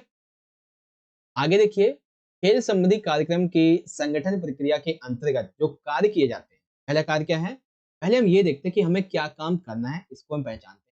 फिर उसके बाद में उसको छोटे-छोटे कार्यों में हम डिवाइड कर देते हैं। एक हमारा जो बड़ा लक्ष्य है ना, उसके छोटे-छोटे लक्ष्य निर्धारित कर लेते हैं, ठीक है। अब उस लक्ष्य के लिए जैसे मान लेते हैं लक्ष्य हमारा ये कि हमें जो है क्रिकेट मैच करवाना है, ठीक है। हमें ये क्रिकेट मैच करवाना है, तो उसके लिए हम क्या करेंगे, हम छोटे-छोटे पार्ट में उसे डिवाइड करेंगे। इस टाइम पे, इस टाइम पे, इस टाइम पे ये होगा, ठीक है। उसके बाद क्रिकेट मैच के लिए विभिन्न प्रकार की जो समितियाँ हैं, ये बनाएँगे। देखिए एग्ज़ाम्पल मैं देके बता रहा हूँ, ये ठीक है। तो विभिन्न प्रकार की समितियाँ हर एक के लिए जो हमने देखी थी प्रतियोगिता से पूर्व, दौरान और बाद वाली, ठीक है? तो इस सभी समितियों को जो खेल संबंधी कार्यक्रम है, इससे संबंधित कार्य सौंप दिए जाएँगे और फिर विभिन्न समितियों को इन समितियों के बीच में सूचनाएँ और इनका आदान-प्रदान ये स्थापित करता है एक संगठन, ठीक है? चलिए, आई होप आपको समझ में आ चुका होगा इस तरीके से। हमारा ये जो क्वेश्चन था बेसिकली खेल योजना कार्यक्रम में संगठन की प्रक्रिया। अब बात करते हैं पैरालंपिक्स गेम की, ठीक है? चलिए, देखिए पैरालंपिक गेम्स के बारे में हो सकता है ये क्वेश्चन आपका 5 नंबर में भी आ सकता है, ठीक है? क्वेश्चन क्या है बच्चों? पैरालंपिक्स गेम एक प्रमुख अंतर्राष्ट्रीय बहु खेल प्रतियोगिता है जिसमें विभिन्न प्रकार के जो विकलांगता वाले व्यक्ति हैं, विकलांगता CWSL वाले जो बच्चे हैं, ये भाग लेते हैं, ठीक है। साथ ही पैरालंपिक्स गेम्स जो होते हैं, ये अंतर्राष्ट्रीय ओलंपिक समिति IOC इंटरनेशनल ओलंपिक कमेटी इसके अंतर्गत हर 4 वर्ष में आयोजित किए जाते हैं। आपसे MCQ में पूछा जा सकता है कि पैरालंपिक्स गेम्स जो है वो किसके अंतर्गत आयोजित किए जाते हैं, IOC के अंतर्गत। कितने साल में आयोजित होते हैं, तो 4 ईयर में, ठीक है। उसके बाद ओलंपिक्स गेम्स की जो शुरुआत है, इसका श्रेय किसको जाता है भाई, तो सर लुडविग गटमैन को जाता है। किसको, सर लुडविग गटमैन को। तो याद रखेंगे इस बात को, MCQ में आ सकता है आपका ये। 1948 में लुडविग गटमैन ने इंग्लैंड में पहली बार डिसेबल्ड खिलाड़ियों के लिए IPC के द्वारा 10 प्रकार के खेल इनमें शामिल किए थे, ठीक है। पैरालंपिक्स गेम्स एथलीटों की एक बहुत ही बड़ी अंतरराष्ट्रीय मल्टी स्पोर्ट इवेंट है जिसमें असुविधाजनक मांसपेशियों की शक्ति जैसे कि पैरापोलेगिया, ठीक है, इस तरीके से मांसपेशियों डिस्ट्रॉफी है, पोस्ट पोलियो सिंड्रोम है, स्पाइनल फ्यूपिया है, ये सभी जो हैं जो जिनके अंग में कमी है या फिर पैर की लंबाई में अंतर है, तो नहीं सकते हैं, ज्यादा देख नहीं सकते, बौद्धिक हानि है, ठीक है। तो ऐसी जो अक्षमता है इन लोगों के लिए ये एक अंतरराष्ट्रीय क्या है, मल्टी स्पोर्ट इवेंट है जहाँ पे ये लोग खेल में भाग लेते हैं, प्रतिस्पर्धा होती है। उसके बाद इसमें ना कई प्रकार के गेम खेले जाते हैं। जैसे कि कुछ होते हैं शीतकालीन गेम्स और कुछ होते हैं समर पैरालंपिक्स गेम्स। इन सभी की जो शुरुआत है वो 1988 में ग्रीष्मकालीन खेलों में सियोल जो कि अफ्रीका दक्षिणी कोरिया के बाद में फिर संबंधित ओलंपिक खेलों के तुरंत बाद ये आयोजित किए जाते थे। सभी पैरालंपिक्स गेम्स अंतर्राष्ट्रीय कमेटी के द्वारा शासित होते हैं और पैरालंपिक में 163 देशों के लगभग 400 से ज्यादा डिसेबल्ड प्रतियोगी भाग लेते हैं और 24 से ज्यादा खिलाड़ी 24 से ज्यादा जो खेल हैं इसको इसमें शामिल किया जाता है। ठीक है, ओके, चलिए आई होप आपको ये समझ में आ चुका होगा अच्छी तरीके से। अब यहाँ पे बात करेंगे अगले पॉइंट, यानी कि इंग्लिश में describe the organisation process in sports planning programme. इसके बारे में क्या क्या पॉइंट है आप पढ़ सकते हैं। Describe the Paralympics game, Paralympics games के बारे में आंसर की बात आएगी। और पहले तो जो योजना की बात हुई ना वो देख लीजिए, ठीक है, फिर बात आती है पैरालंपिक्स गेम्स की तो वो आपके यहाँ पे आ जाए, ठीक है, ये वाले। ओके, तो अब यहाँ पे देखो, अच्छा ये तो अभी पूरा ही नहीं हुआ था ठीक है, यहाँ पे आ जाता है। ओके, तो अब यहाँ पे देखो क्वेश्चन वो जो 27 है, वैसे तो ये क्वेश्चन आपको मैं सैंपल पेपर नंबर 1 में करवा चुका हूँ, लेकिन फिर भी अभी आपसे मैं इसके जो एमसीक्यू क्वेश्चंस हैं, ठीक है ना, 27 के जो एमसीक्यू क्वेश्चंस हैं इनके आंसर आपसे पूछूंगा, तो आप मुझे इनके आंसर जो है वो जरूर से बताइएगा, ठीक है। ओके, तो चलिए देखते हैं। तो वैसे तो आप चाहो तो यहाँ से पढ़ लो, ठीक है, इसको ज्यादा पढ़ने की भी जरूरत है नहीं, फिर भी पढ़ के देख ही लेते हैं क्या जाता है। देखिए डेफलंपिक में डेफलंपिक्स जो खेल होते हैं इनमें प्रतिस्पर्धा करने के लिए खिलाड़ियों की जो वरीयता है, कम से कम सुनने की शक्ति ये 55 डेसिबल तक होनी चाहिए और प्रतिस्पर्धी जो हैं ये प्रतिस्पर्धा करते समय किसी प्रकार के सुनने के यंत्र का उपयोग नहीं कर सकते। डेफलंपिक्स में प्रतिस्पर्धा का आरंभ करने के लिए ध्वनि यंत्र का उपयोग नहीं किया जा सकता है, जैसे कि बंदूक की आवाज, सीटी की। अतः खेल की शुरुआत करने के लिए, खेल को आगे बढ़ाने के लिए फुटबॉल रेफरी झंडे का प्रयोग करते हैं या फिर दौड़ने के लिए किसी रोशनी वगैरह के चमत्कार का मतलब रोशनी वगैरह उसका उपयोग करते हैं। ठीक है, चलिए अब आंसर बताइए, पैरालंपिक खेलों का मुख्यालय कहाँ है? ठीक है, आंसर कीजिए Paralympic. Okay, R K gamer क्या बात है, पहले यही आंसर आपने कर दिया, वेरी गुड। चलिए Germany Arbaaz, very good. Dolly Matho शी है, बहुत अच्छे। जस्ट एनिमेट सी है, कॉमेडी नाइट सी है, वेरी गुड। यहाँ पे राइट आंसर क्या हो जाएगा? जी हाँ, Germany, option number C right हो जाएगा। ठीक है, डेफलिम्पिक्स खेलों की शुरुआत कब हुई थी, किस टाइम पीरियड पे हुई थी, बताएंगे बच्चों। डेफलिम्पिक खेलों की शुरुआत कब हुई थी? Question number 2 Arbaaz 1924। जी हाँ, आई थिंक आपने लास्ट वीडियो देखी होगी तो आपको यहाँ पे पता चल गया होगा, है ना।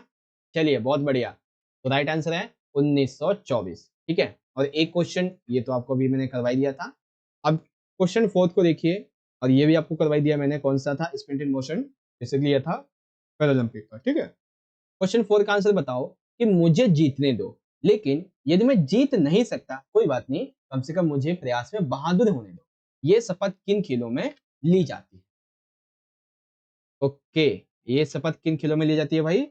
देखते हैं कितने से आंसर करते हैं। नहीं बता रहा ओके, हाँ ठीक है, वेरी गुड, डी है स्पेशल ओलंपिक भारत, यानी कि विशेष ओलंपिक भारत। ठीक है, अगर यहाँ पे स्पेशल ओलंपिक इंडिया लिखा होता तो एक सेकेंड, अच्छा यहाँ एक ही है।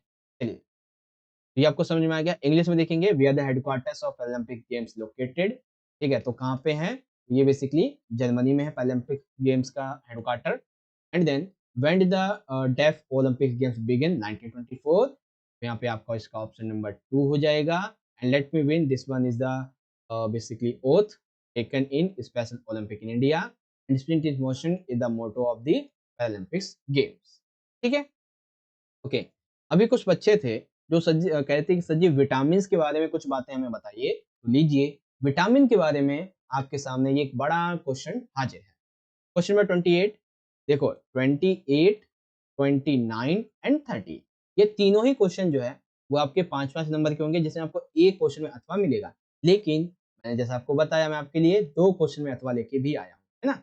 चलिए 28 का पहला क्वेश्चन है, भोजन के सूक्ष्म पोषक तत्वों का वर्णन कीजिए जो कि हमारे शरीर के लिए आवश्यक है। तो हमारे शरीर के लिए आवश्यक सूक्ष्म पोषक तत्व दो तरीके के होते हैं, एक होते हैं विटामिन, एक होते हैं मिनरल, यानी कि विटामिन और खनिज, दो होते हैं। तो आ जाइए एक एक करके, अब हम विटामिन की पहले बात करते हैं। देखिए, विटामिन में टोटल जो है इसमें हम वसा में घुलनशील और जल में घुलनशील हर एक विटामिन की बात करेंगे। तो विटामिन ए जो है, इसे हम रेटिनल भी कहते हैं। यह विटामिन हमारे शरीर की वृद्धि के लिए, हमारे शरीर के विकास के लिए, खास करके हमारी आँखों के विकास के लिए बहुत ज़्यादा इम्पोर्टेंट होता है। फिर विटामिन डी क्यों इम्पोर्टेंट है? तो विटामिन डी हमारे शरीर की सभी हड्डियों को बनाने और उनमें वृद्धि करने में और उनके विकास में सहायक होता है। इसी प्रकार विटामिन ई है। यह विटामिन सेल में ब्रेन की यानी हमारे सेल और जो ब्रेन है इसकी सुरक्षा के लिए बहुत जरूरी होती है। विटामिन के यह खून को जमाने के लिए बहुत सहायता करता है। और विटामिन बी, इसके अंतर्गत बी समूह के 6 विटामिन आते हैं। ठीक है, अब जैसे विटामिन बी की कमी हो जाती है तो उसे बेरी-बेरी नामक रोग भी हो जाता है। ठीक है ना, विटामिन बी वन की कमी से। तो ये कुछ होते हैं, तो ये उसके लिए उत्तरदायी है। फिर विटामिन सी आ जाता है। यह विटामिन शरीर टेंडन और लिगामेंट्स की मरम्मत और विकास के लिए जरूरी है। और यह शरीर की जो हमारी रोग प्रतिरोधक क्षमता होती है उसको भी यहाँ पे विकसित करता है। ठीक है, तो ये वाला आपको समझ में आ गया अच्छी तरीके से कि कौन कौन से विटामिन का क्या क्या काम है। आपको विटामिन ए, डी, ई, के, बी, सी ये याद रखना है। ओके, अब यहाँ पे दूसरा पॉइंट आ जाता है बच्चों खनिज पदार्थ के बारे में। कई प्रकार के खनिज पदार्थ हैं। सबसे पहला है बच्चों आयरन। कौन सा है? आयरन। आयरन जो है ये एक ऐसा खनिज है जो कि हमारे रक्त में उपस्थित हीमोग्लोबिन जो है इसका निर्माण करता है, जो कि हमारे लिए बहुत ज्यादा जरूरी है। फिर एक कैल्शियम आयरन आ जाता है, मतलब कैल्शियम खनिज पदार्थ मिलना जिसे बोलते हैं। तो कैल्शियम जो है वो हमारी हड्डियों के लिए और हमारे दांतों के निर्माण में बहुत ज्यादा सहायक होता है। ठीक है, उसके बाद फास्फोरस आ जाता है। तो फास्फोरस जो है ये हमारे दांतों और हड्डियों को मजबूत बनाता है। कैल्शियम निर्माण करता है और फास्फोरस मजबूत बनाता है। फिर सोडियम की बात आ जाती है, तो यह हमारे तंत्रिका तंत्र को और भी ज्यादा मजबूत बनाता है। फिर आयोडीन की बात आती है, तो आयोडीन बहुत जरूरी है क्योंकि इसकी कमी से हमारे शरीर में सेग्वाइटर नामक जो रोग है ये हो जाता है।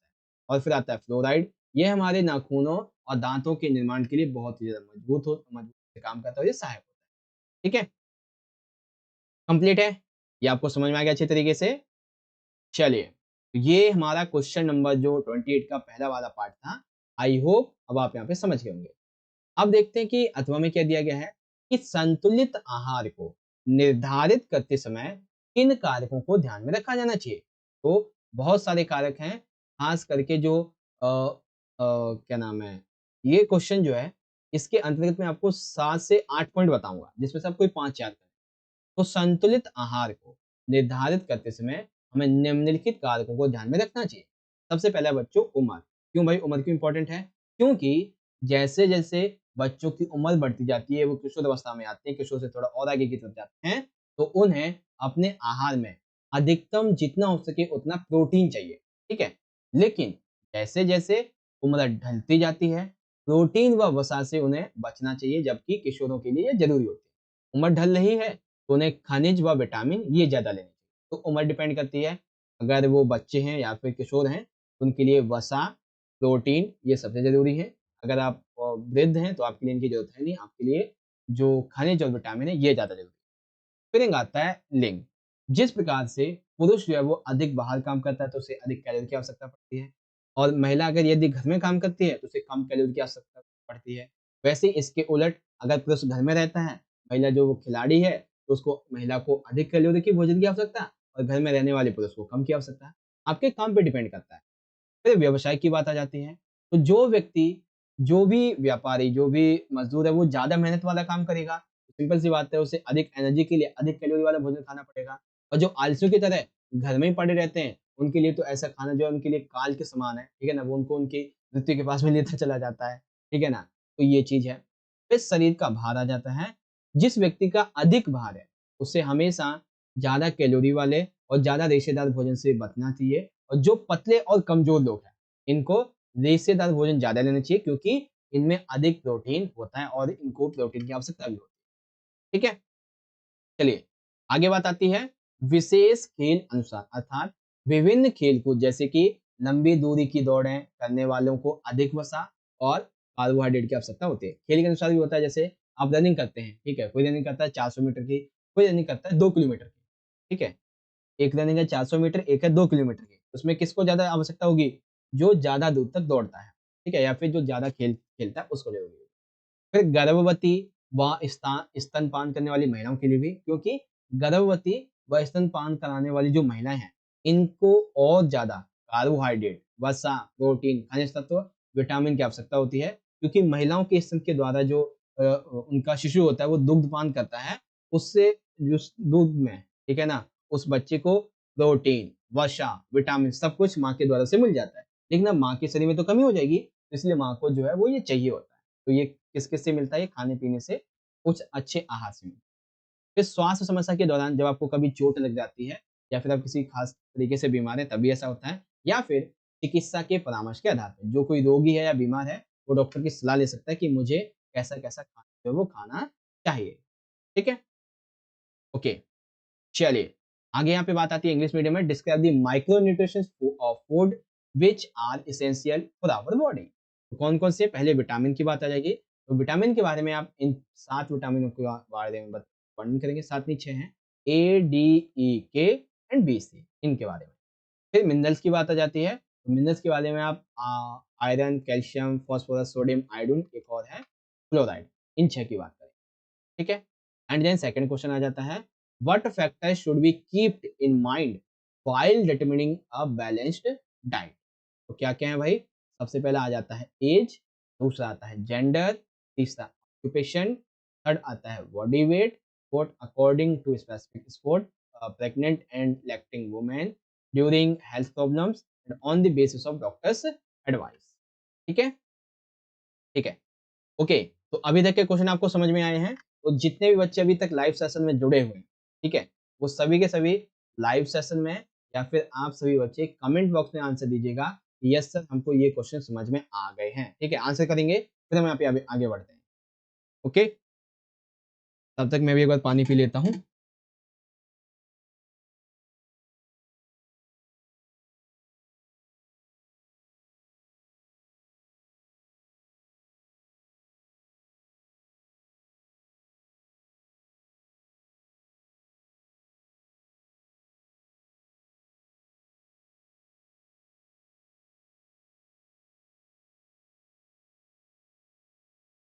चलिए, समझ में आ रहा है?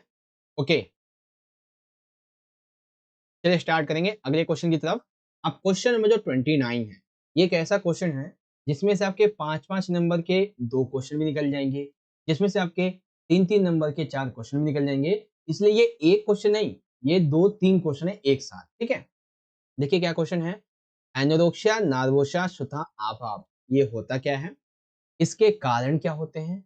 इसके लक्षण क्या होते हैं? और इससे बचा कैसे जा सकता है? तो चारों चीज़ें एक क्वेश्चन में कभी नहीं आएँगी, या तो कारण और क्या है ये पूछ लेगा, या तो कारण लक्षण पूछ लेगा, यानी कि 2 चीज़ें पूछ लेंगे, चारों एक साथ नहीं आएँगी। लेकिन मैं आपको चारों एक साथ बताऊँगा ताकि ये कॉन्सेप्ट आपका क्लियर हो जाए। ठीक है? देखिए एनोरेक्सिया नर्वोसा क्या है? एनिरोक्सिया नर्वोसा बेसिकली एक तरह का भोजन संबंधी विकार है।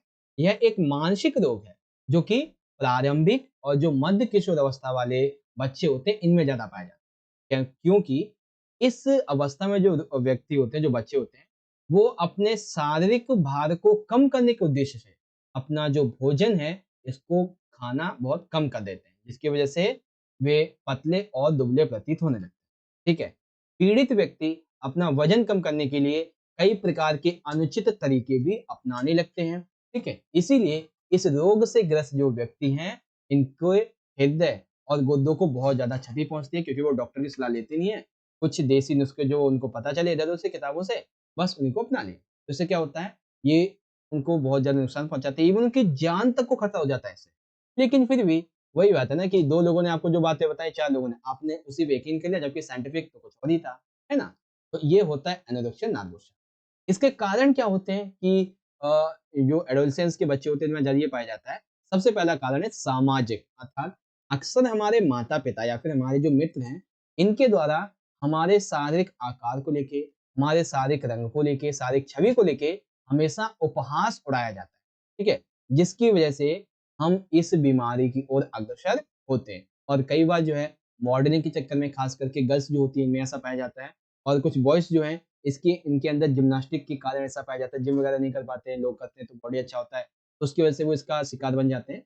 जबकि देखो, इस दुनिया का एक रूल है, आप जो भी करो, किसी को कुछ फर्क नहीं पड़ने वाला, 4 लोग क्या कहते हैं तुम्हें उससे कोई फर्क नहीं पड़ना चाहिए, ठीक है ना, क्योंकि ये एक मॉडर्न टाइम है, ठीक है, इसमें किसी को किसी से कोई मतलब नहीं है, ठीक है। इसीलिए जैविक कारक आ जाते हैं।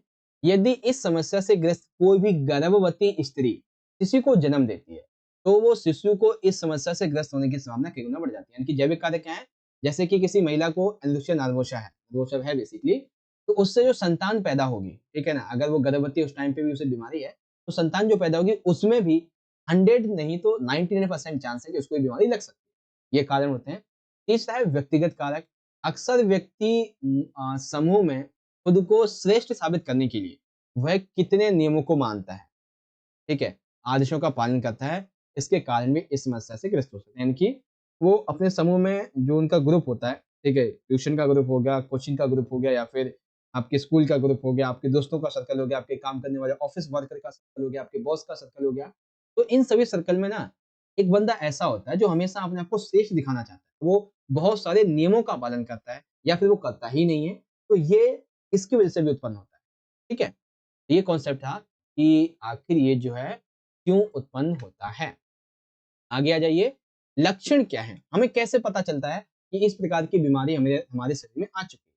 तो हमारा जो शारीरिक भार है, ये तेजी से कमी आ जाती है, जिसके फलस्वरूप हमारा शरीर जो पतला प्रतीत होता है, यानी कि हमारा जो बॉडी है, ठीक है, इसका जो वेट है वो कम होने लगता है, जिसकी वजह से हम पतले होने लगते हैं। किशोरियों में मासिक धर्म में अनियमितता हो जाती है, यानी कि लड़कियों के अंतर्गत ये जो है वो 21 दिन से पहले भी होने लगता है और बेसिकली 35 दिन के बाद में होता है, तो अनियमित हो जाता है। ठीक है? उल्टी, शरीर के फूलने का एहसास, कब्ज, ये सभी शामिल हो जाते हैं। रक्तहीनता बहुत ज़्यादा बढ़ जाती है, ब्लीडिंग बढ़ जाती है बहुत ज़्यादा। नाड़ी गति तथा रक्तचाप धीमा होने लगता है, यानी कि आपकी जो सांस लेने की तकलीफ है वो बढ़ जाती है। लेकिन जो ब्लड प्रेशर है वो धीमे होने लगता है और आप इसका शिकार होने लगते हैं। दांतों की समस्याएं आ जाती हैं, लाल ग्रंथि में सूजन की आशंका बढ़ जाती है। कई बार अधिक भोजन भी आप इसका कर लेते हैं। कई बार होता है ना कि आप अपने शरीर को जो है आपको लग रहा है पतला हो रहा है, ठीक है? तो आप बहुत ज़्यादा भोजन कर लेते हैं, तो उसका भी एक लक्षण आ जाता है ना? अब आता है सबसे आखिरी कि इन सभी रीज़न से जो हमें ये एनोरेक्सिया नर्वोसा होता है, जो लक्षण है, जो क्या है, क्या नहीं, आखिर इसको कि हम सॉल्व कैसे करें? क्या है हमारे पास इसके सॉल्यूशन? ठीक है? तो सॉल्यूशन की बात की जहाँ तक, आइए देखते हैं कि भार कम करने के लिए कभी भी सुनी-सुनाई बातों या फिर किताबों के ज्ञान जो है, इस पे ज़्यादा भरोसा नहीं करना चाहिए, ठीक है?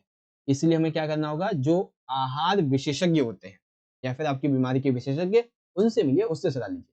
हमें बच्चों को ये समझाना चाहिए कि भारी शरीर होने के बावजूद भी तुम चुस्त तथा आकर्षक रह सकते हो, यानी कि आपका बॉडी वेट जितना बताएगा उससे ज़्यादा भी है, तो भी कोई दिक्कत नहीं है। आप उस शेप में भी, उस बॉडी भार में भी और भी अच्छे दिख सकते हो। समस्या से ग्रसित व्यक्ति से हमेशा दूर रहो, जिसको ये बीमारी है उससे दूर रहो, और हमेशा मनोवैज्ञानिक जो एक फिजिकल एजुकेटर होता है उसकी आप जो है यहाँ पे साइकोलॉजी जो वाले टीचर होते हैं उनसे आप मिलिए, उनसे सलाह लीजिए, उनके अनुसार आप दवाइयाँ लीजिए, तो आपको ये डेफिनिटली बहुत ज़्यादा फायदेमंद रहेगी। ठीक है? चलिए, क्वेश्चन आपका ये जो था काफ़ी बड़ा क्वेश्चन था बच्चों, एनोरेक्सिया नर्वोसा था। अब आपके बारे में क्या होता है, क्या कारण होते हैं, क्या लक्षण हैं और क्या बचाव है, सबको समझा दिया। एनोरेक्सिया नर्वोसा है क्या, ठीक है, तो क्या है, उसके बाद इसके बेसिकली कारण क्या हैं, फिर इसके लक्षण क्या हैं, उसके बाद में आखिर इससे बचा कैसे जा सकता है, क्या इसके बचाव के उपाय हैं। ठीक है? चलिए, अब यहाँ पे आता है बच्चों हमारा एक आखिरी क्वेश्चन, क्वेश्चन नंबर 30, जिसमें 2 हैं बेसिकली। उच्च रक्तचाप के कारण और इससे बचने के लिए किसी एक आसन की विधि तथा एक आसन का लाभ लिखिए। ठीक है? आइए समझते हैं उच्च रक्तचाप के बारे में। देखिए, उच्च रक्तचाप के बढ़ने के कारण सबसे पहला है कि बढ़ती उम्र, जैसे-जैसे आपकी एज बढ़ती जाएगी, ठीक है? वैसे-वैसे ही जो उच्च रक्तचाप है, ब्लड प्रेशर ये आपका बढ़ेगा, ठीक है? कई बार आनुवंशिक कारण भी हो सकते हैं। मोटापा, आप शारीरिक गतिविधियों को नहीं करते होंगे, धूम्रपान करते हैं, अल्कोहल ज़्यादा लेते हैं, ज़्यादा नमक खाते हैं, ठीक है? अधिक वसायुक्त भोजन ग्रहण करते हैं, मानसिक तनाव में रहते हैं, या फिर मधुमेह हैं, या फिर महिलाओं की तुलना में जो गर्भवती महिला हैं वो ज़्यादा टेंशन लेती हैं, ठीक है? और इस टाइम पे जो है उच्च रक्तचाप ज़्यादा बढ़ता है, ठीक है? तो ये रीज़न है जिसकी वजह से उच्च रक्तचाप जो है वो देखा जाता है। अब उच्च रक्तचाप से बचने के लिए कुछ आसन की विधियां हमसे पूछी गई थी। तो पहली विधि है यहाँ पे बच्चों, एक ही विधि पूछी गई थी हमसे ताड़ासन की। तो ताड़ासन विधि की क्या होगी, सबसे पहले तो पूर्व स्थिति में दोनों पैरों को मिलाकर दोनों हथेलियों को बगल में रखकर सीधे खड़े हो जाइए। यानी कि जैसे आपकी एक जो सावधान की मुद्रा होती है ना, उस तरीके से आपको खड़ा होना है। ये तो ताड़ासन की पूर्ण मुद्रा है। शुरुआत में क्या करना है आपको, बेसिकली खड़े होना है। कैसे खड़े होना है, ठीक है, सावधान की मुद्रा में पैरों के बल खड़े होकर श्वास भरते हुए हाथ को आकाश की ओर उठाइए। ठीक है, हाथों को इस तरीके से दोनों हाथों को आकाश की ओर उठाना है। फिर एड़ियां भी उठा लीजिए, जैसे नीचे देख सकते हैं यहाँ पे ना, ये एड़ियां भी उठी हुई हैं, तो एड़ियां उठा लीजिए और थोड़ी देर तक इसी मात्रा में रहते हुए श्वास को छोड़ते हुए खड़े होने की स्थिति में विश्राम करते हैं। अर्थात इसी मात्रा में क्या है, आपको कुछ सेकंड के लिए बने रहना है और श्वास को छोड़ना है, अंदर लेना है। ठीक है, और इस आसन को आपको कम से कम 1 से 5 बार करना है, कम से कम 1 से 5 बार। ठीक है, चलिए 52 बच्चे वॉचिंग पे हैं। अगर आप सभी को अभी तक का ये सेशन समझ में आ रहा है तो सारे के सारे बच्चे लाइक करो इस सेशन को। ठीक है, सारे के सारे बच्चे लाइक करो। चलिए अब लाभ की बात आ जाती है। तो शरीर में स्फूर्ति, एनर्जी और लंबाई बढ़ती है हमारे। इसके करने से जो महिलाएं हैं, इनके गर्भवती जब होती है, जो प्रसव पीड़ा होती है, उस समय इनको पीड़ा कम होती है। लकवे में बहुत ज्यादा लाभ मिलता है। रक्तचाप ठीक हो जाता है, लेकिन सावधानियां भी रखनी है कि है तो ये सभी के लिए अच्छा, लेकिन जो बीमार व्यक्ति है उसे इसे नहीं करना चाहिए, क्योंकि इससे हो सकता है कि उसे नुकसान हो जाए। ठीक है, तो ये चीजें थी। समझ में आया ताड़ासन की विधि क्या है और लाभ। दूसरा क्वेश्चन देखिए क्या है बच्चों, कि मधुमेह से आप क्या समझते हैं, इससे बचने के किसी एक आसन की विधि तथा लाभ लिखिए। ठीक है, तो मधुमेह क्या होता है। ओके ओके ओके ओके, चलिए मधुमेह से बात करते हैं कि मधुमेह क्या होती है। तो मधुमेह वैसे तो अभी आपको मैं बता ही चुका हूँ। मधुमेह के बारे में 2 नंबर में आपको मैं बता दिया था। मधुमेह जो है ये हमारे शरीर के अंतर्गत, ठीक है, हमारे शरीर में जब लंबे समय तक शर्करा की मात्रा अधिक हो जाती है तब मधुमेह होता है। मधुमेह में या जो हमारा अग्नाशय होता है, इसमें पूर्ण रूप से इंसुलिन नहीं बन पाता है, ठीक है, जो कि हमारे शरीर की कोशिकाओं को बनाए रखने के लिए, उनकी सुरक्षा करने के लिए, नई-नई बनाने के लिए ज़रूरी होता है। तो इंसुलिन जो वो बन नहीं पाता तो प्रक्रिया होती नहीं है, इसकी वजह से मधुमेह हो जाता है। कारण क्या होते हैं? कारण है कि हमारी गतिहीन जीवन अवस्था है कि हम किसी प्रकार का कोई श्रम नहीं करते, या फिर आपको अन्य बीमारियाँ हैं ज़्यादा समय तक तो भी हो जाता है। मोटापा है, फिर तो सिंपल सी बात है बहुत सारी हो जाएँगी। भार का बढ़ना या फिर तनाव और चिंता। लक्षण क्या होते हैं मधुमेह के? तो थकान बहुत होती है, बहुत प्यास लगती है, बार-बार भूख लगती है, आँखों से धुंधलापन नज़र आता है, ठीक है, गुर्दा खराब हो सकता है, हृदय वाहिका बीमारी हो सकती है, वज़न घट सकता है, पेशाब बार-बार आती है, तो ये चीज़ें हैं। सुधारा कैसे जा सकता है? तो इस बीमारी से व्यक्ति को बचा तो जा सकता है, ठीक है, लेकिन इसको पूरी तरीके से कभी खत्म नहीं किया जा सकता है। हालाँकि कुछ आसन को करके, कुछ जो नियम बताए जाते हैं विशेषज्ञ के द्वारा, उनको अपना के इसको कंट्रोल में रखा जा सकता है, ठीक है? चलिए आगे आ जाते हैं। तो यहाँ पे है आसन। आसन है हमारा बच्चों पश्चिमोत्तासन विधि। तो आइए देखते हैं क्या है। सबसे पहले दोनों पैरों को सामने रखते हुए सीधे बैठ जाएं। अभी ये जो मुद्रा है ये पूर्ण मुद्रा है आसन की। पहले दोनों पैर इस तरीके से सीधे, और ये जो बॉडी है ना एकदम बिल्कुल इस तरीके से स्ट्रेट। ठीक है, श्वास भरते हुए दोनों हाथों को ऊपर ले जाएं तथा सिर, गर्दन व कमर के भाग को ऊपर की ओर खींचें। यानी कि हाथ जो है इस तरीके के आपके इस तरह से जो है वो आपको ऐसे ऊपर लेके जाने हैं, और कमर जो गर्दन इसको आपको खिंचाव देना है। फिर श्वास को छोड़ते हुए दोनों हाथों को नीचे लाएं और कमर के भाग को आगे की ओर झुकाकर पैरों से लगा दें। यानी कि हाथ को जो है इस तरीके से आपको पैरों से लगा देना है। उसके बाद हाथों से पैरों के अंगूठे पकड़ें, जैसे ये ना, एक सेकेंड, हाथों से ये जो पैर की अंगूठी है ना, इसको आपको पकड़ना है और कोहनियाँ ज़मीन पर लगानी है। ये जो कोहनी है ना, कोहनी, इसको आपको यहाँ पर लगाना है इस तरीके से। माथा, छाती व पेट पूरी तरह से आपको क्या करना है, जितना हो सके पैरों तक आपको लगाना है। इसी तरीके की मुद्रा में आपको थोड़ी देर तक रहना है और बार-बार आप इसकी प्रैक्टिस भी कर सकते हैं। ओके? आई होप आपको समझ में आ गया होगा। एंड देन इसके लाभ की बात आ जाती है। लाभ में देखेंगे, लाभ ये है कि इससे पाचन शक्ति मजबूत हो जाती है, रुकी हुई वायु बाहर आ जाती है, जिसे हम गैस बोलते हैं। श्वसन प्रणाली बहुत ही मजबूत हो जाती है। रीढ़ की हड्डियों की गोटियां भी सीधी हो जाती हैं। मधुमेह के रोगियों के लिए, गुर्दा एवं यकृत रोगियों के लिए चिकित्सा का कार्य करती है। स्त्रियों में, महिला एथलीट में मासिक धर्मशीलता में लाभदायक होती है। ठीक है, इस तरह से ये कंप्लीट हो गया। अब इंग्लिश में देखो, कि जो ब्लड प्रेशर है, हाई ब्लड प्रेशर, आखिर ये होता क्या है, ठीक है? अब हाई ब्लड प्रेशर के लिए होता क्या है और इसके रीज़न, एंड देन इसमें जो ताड़ासन मेथड बताया गया था, वो मेथड यहाँ पे है और ताड़ासन मेथड के जो बेनिफिट्स हैं, वो आप यहाँ से पढ़, ठीक है? दूसरा था बच्चों डायबिटीज़ के बारे में, डायबिटीज़ होती क्या है, इसके सिम्पटम्स क्या होते हैं एंड रीज़न्स क्या हैं और इम्प्रूवमेंट कैसे की जा सकती है, ठीक है? एंड देन पश्चिमो आसन जो मेथड है इसके बारे में बात हुई थी, तो वो आप इज़िली यहाँ से पढ़ सकते हैं, ठीक है? और इसका जो बेनिफिट है वो आपका यहाँ पर आ जाएगा। ओके, तो इस तरह से आज का हमारा ये जो सेशन था, वो हमने यहाँ पे कर लिया है कंप्लीट। जैसा कि आपको मैंने बताया था, 1 घंटा 20 मिनट तक कम से कम हमारा ये सेशन होने वाला है, जो कि हमारे यहाँ पे कंप्लीट भी हो चुका है। ठीक है? तो इस तरह से बच्चों, आज के इस सेशन में सैंपल क्वेश्चन पेपर नंबर जो हमारा सेकंड था, इसको हमने एक ही सेशन में 1 घंटे 20 मिनट के अंदर बहुत अच्छी तरह से समझ लिया है। ठीक है?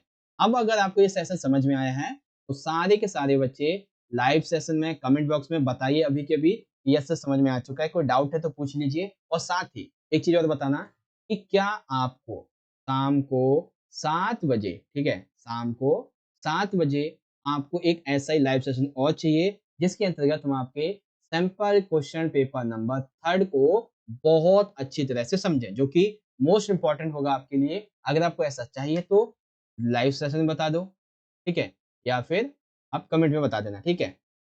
जस्ट एनिमेट सर यहाँ पे पढ़ाई से ज़्यादा तो फ्लर्टिंग चल रही है। ओके, चलिए नेक्स्ट टाइम से इसके लिए मैं अपना जो मॉडरेटर है उसको बिठा के रखूंगा, जो भी फालतू की बातें करेगा उसको सीधा ब्लॉक, ठीक है। ओके, जो बात मैंने आपसे पूछी है आप पहले उसको बताइए, ठीक है ना, कि क्या आपको ऐसा चाहिए। यस सर, कुछ बच्चे कह रहे हैं कि यस सर आना चाहिए। ओके, तो आप क्या कीजिएगा बच्चों, मैं आपको बता देता हूँ, आप ना 7 बजे एक बार चैनल पे विजिट करना। हो सकता है कि लाइव का नोटिफिकेशन वगैरह ना जाए, आप विजिट करके देख लेना, वहाँ पे आपको एक सेशन देखने को मिल जाएगा, वो उसे अटेंड कर लेना, ठीक है? 7 बजे के आसपास। ओके, चलिए मिलते हैं आपसे अगली वीडियो में। इस सेशन को अटेंड करने के लिए आपका बहुत-बहुत धन्यवाद। आई होप कि आपको समझ में आ गया होगा सब कुछ अच्छे तरीके से। मिलते हैं नेक्स्ट वीडियो में। बहुत-बहुत धन्यवाद। जय हिंद, जय भारत, वंदे मातरम।